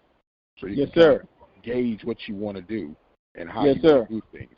It used to be if you scored a touchdown, it was over with, but if you give up a touchdown, your offense has the opportunity to counter that. And it's an exciting element of the college football game. And we're about to see just how crazy this thing can get out of hand, man. 16-16 after regulation. Who knows what the final score would be in this one? Well, I didn't think it could get more crazier, Mike. I didn't think it could get more crazier, but here we are. Yes, sir. Yes, sir. And then to your point, in terms of the defense, that we're going to bring up here in just a moment, we're going to let the Marching Storm play this thing out as they're trying to keep PV Nation woke here. This is a Friday night game. They're trying to keep PV Nation woke here as we're heading into overtime here in this ball game. We're going to let them do their thing here as we gear up for overtime here in this ball game.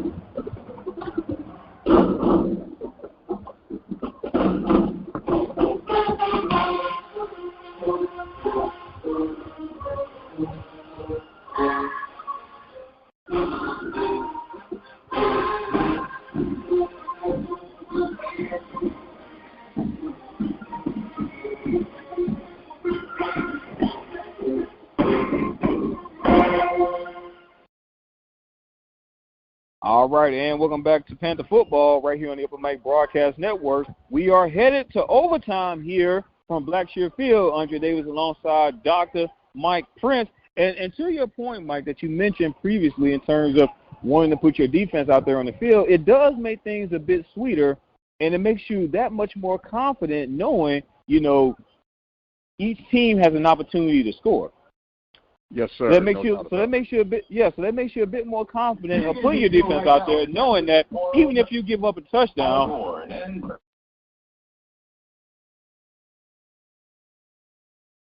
All right, you there, Dre? Uh-oh, did we lose Andre again?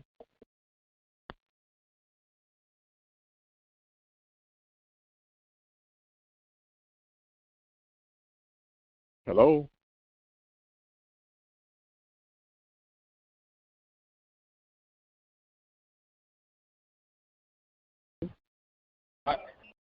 Can you hear me? Yes, sir. I can hear you now. Can you hear me, okay. sir? Okay, yes, sr. We got you. Too much We're going to get through it, Friday man. Night. Oh, my goodness. You can't make this stuff up. Can you still hear me, sir? I sure can, sir. All right. Well, we just did our coin toss at midfield. The Panthers did win the coin toss, and they elected to put their defense out there on the field first to start this overtime. Yes, sir. I'm in agreement with that move. So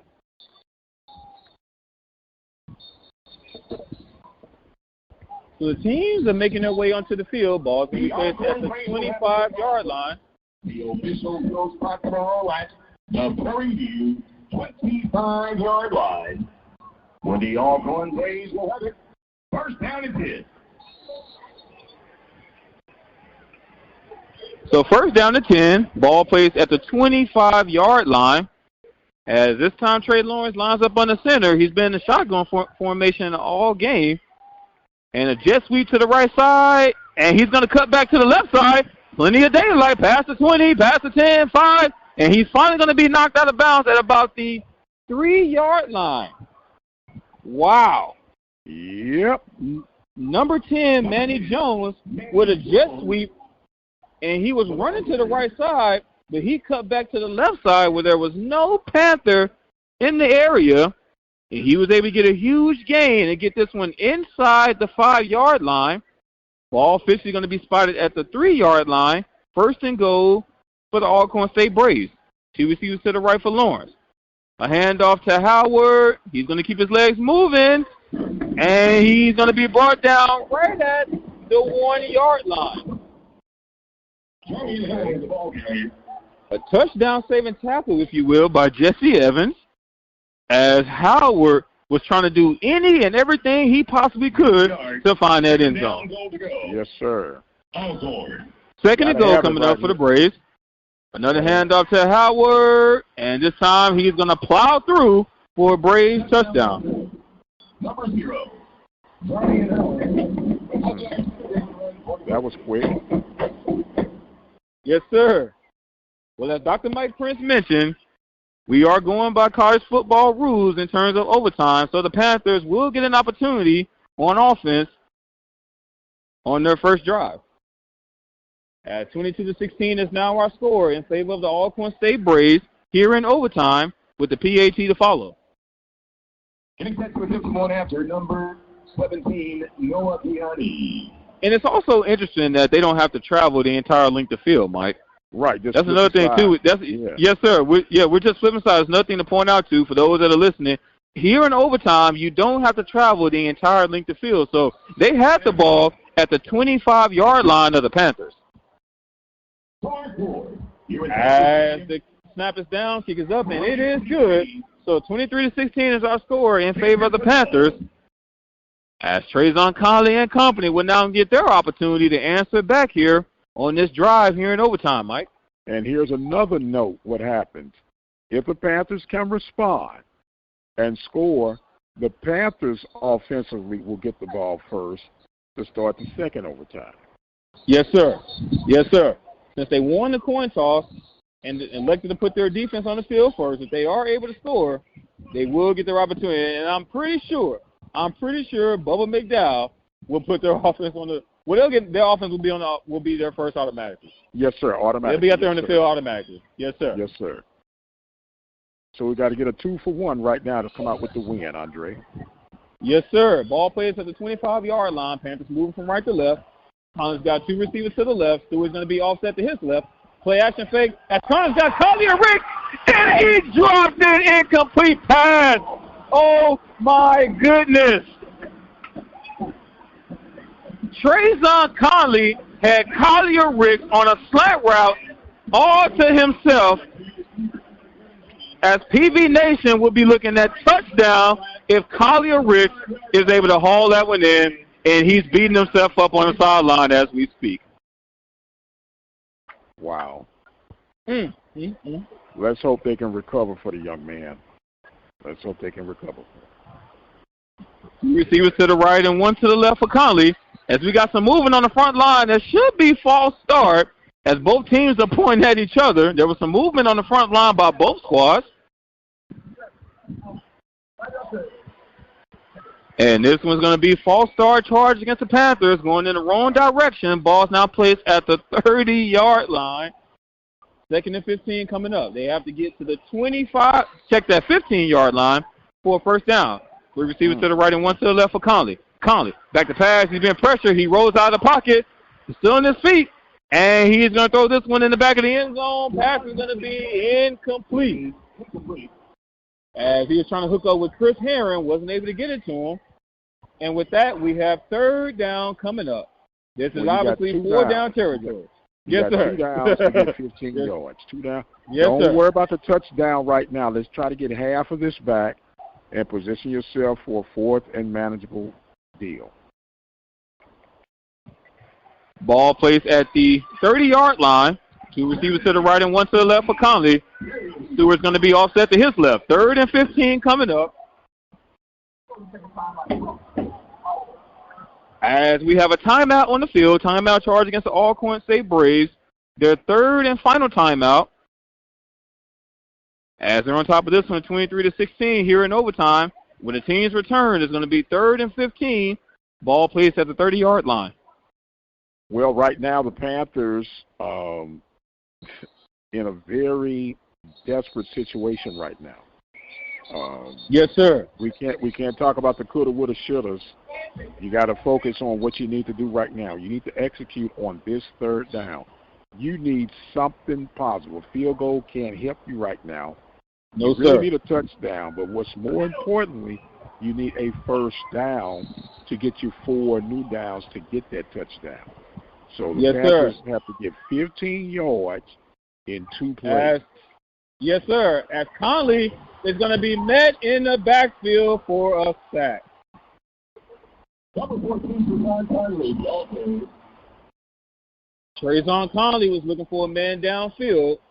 Nothing doing on that play. And with that, we have 4th and long coming up. And this is the play right here. Yes, sir. They have to get to the They have to get to the 15-yard line for a first down.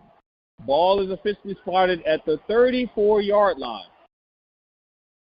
Collins got 3 receivers to the right and 1 to the left. He sends Bernard Goodwater in motion. Now empty backfield setup. Conley back to pass. He's being pressured. And he's going to air this one in the end zone. And that's going to be picked off by the Alcorn State Braves. And that is the end of the game. Wow. Panthers falling short in this one in overtime by the score of 23-16. And you just talk about a nail biter in this ball game. This is a close ball game from start to finish. It was all Alcorn State Braves in the first half. The Panthers were able to turn things around in the second half, but the Braves were able to do just enough to send this thing in overtime, and they was able to cap off with a victory in overtime by the score of 23-16.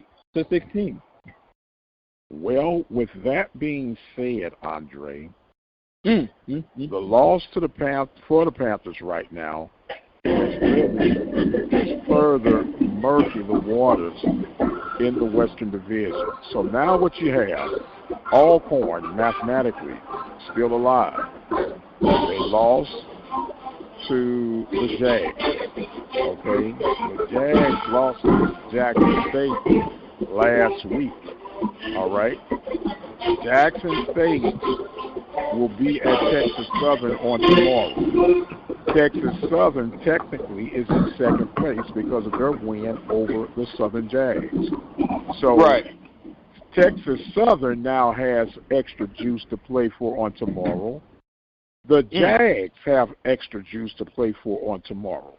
Now the Panthers have put themselves in a position where not only do they have to win the remaining 2 games against University of Arkansas at Pine Bluff and Mississippi Valley, but now they have to hope that Jackson State beats Texas Southern and that FAMU beats Southern University. And then when you have Alcorn, Alcorn has Grambling remaining. Yes. And I'm trying. Can you tell me who else does Alcorn have remaining on their schedule? Because this thing has just got murky. We may have. I can't say for sure off the top of my head, but I know we'll get that and we'll see exactly what that is. But I can't say off the top of my head. If I'm not mistaken, Alcorn might have to play Jackson. I don't know if Jack, our statistician, is able to get that information over to us to check the remaining schedule for Alcorn. Man, what a mess that we have right now. You talk about having it right at your fingertips and yet get away. As Yogi Berra says, like deja vu all over again. Panthers found themselves in a situation like this last season, and they stumbled into the championship game. Now the Panthers have to regroup. And yes, sir. They have to regroup. And obviously, losses like this is never fun. This is something that they're definitely going to have to swallow. And honestly, in situations like this, the best thing that you can possibly do is point out the positives throughout the course of this ball game. And nonetheless, even though the Panthers did not come out victorious, I am very happy with the way in which they fought back here in this ball game. Because as I mentioned before, it was all Alcorn State Braves in this first half of this ball game, and it was just complete 180 in the second half. And we end up going into overtime, of course, along with myself and PB Nation and you as well, Dr. Mike Prince, would have liked to see the Panthers get a victory here in this ball game. Some key plays that was missed here in this ball game that could have been some game changers, and we could have been looking at a different score. And I'm sure head coach Bubba McDowell is going to speak of this later on this week in terms of key plays and key opportunities that was blown here in this ball game that could have been a game changer. But nonetheless, you still have to be proud of the fact of the which and way the Panthers were able to fight back from start to finish. They're still not out of it just yet, but things have become even more interesting than what they already are in the Southwestern Athletic Conference. You got teams that was looking like they were out of it at the beginning of the season, but now have kind of resurrected themselves in the second half of the season. And then you got the Panthers, who have been looking strong in the Southwestern Athletic Conference. This is now their second loss in the Southwestern Athletic Conference. If you're unsure, the Panthers did take a loss against Southern University in the early part of the season, and this is now their second loss in the Southwestern Athletic Conference. That's going to drop them to 4-2 in the Southwestern Athletic Conference. But my, oh my, what a roller coaster this has been in the SWAC, Mike. No doubt about it, man. No doubt about it. We talked about it all season long, but the drop passes have really come back to bite the Panthers, in particular on tonight. You gotta execute, and we know that no kid goes out with the willingness to want to drop a pass. Every pass is thrown to them, they want to catch it. But for whatever the reason has been, it has been a consistent challenge for the Panthers all season long. Well, you can't cry over it right now. So. Right. And you can't cry over it right now. And to your point, yes, no wide receiver goes out there on the field wanting to drop passes. But at the same time, as head coach Bubba McDowell has said before, do your job.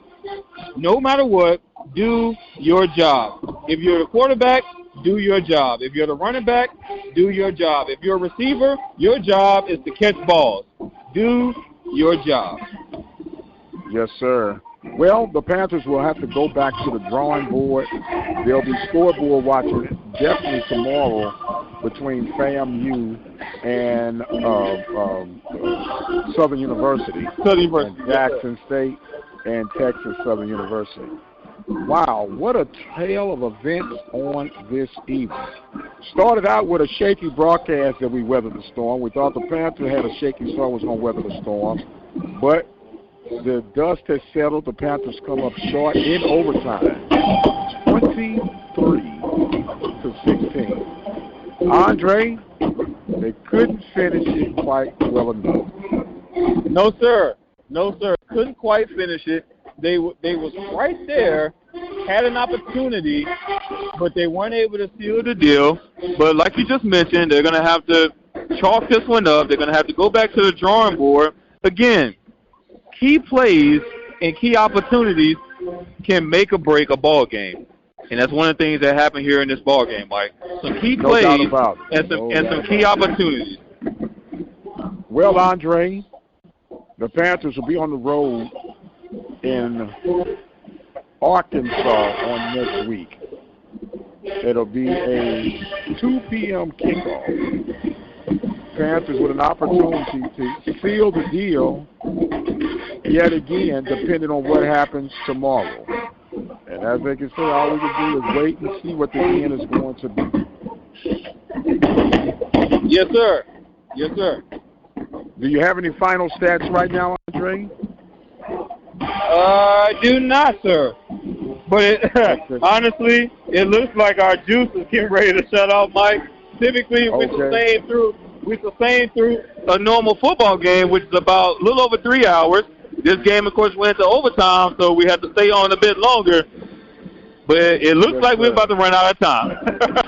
All right. Well, with that being said, my friend, we want to thank you all for joining in with us on tonight's coverage. Panthers fall short to the Alcorn State Braves by the score of 23-17. Y'all slide on over and meet me to the after party. It's time to get things started. On behalf of Jack White, Ben Edwards, and Mr. Andre Davis himself.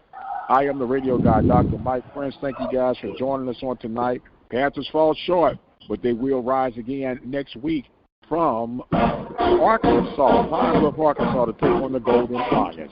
And until the next time, you guys be blessed, and we'll see you on the other side.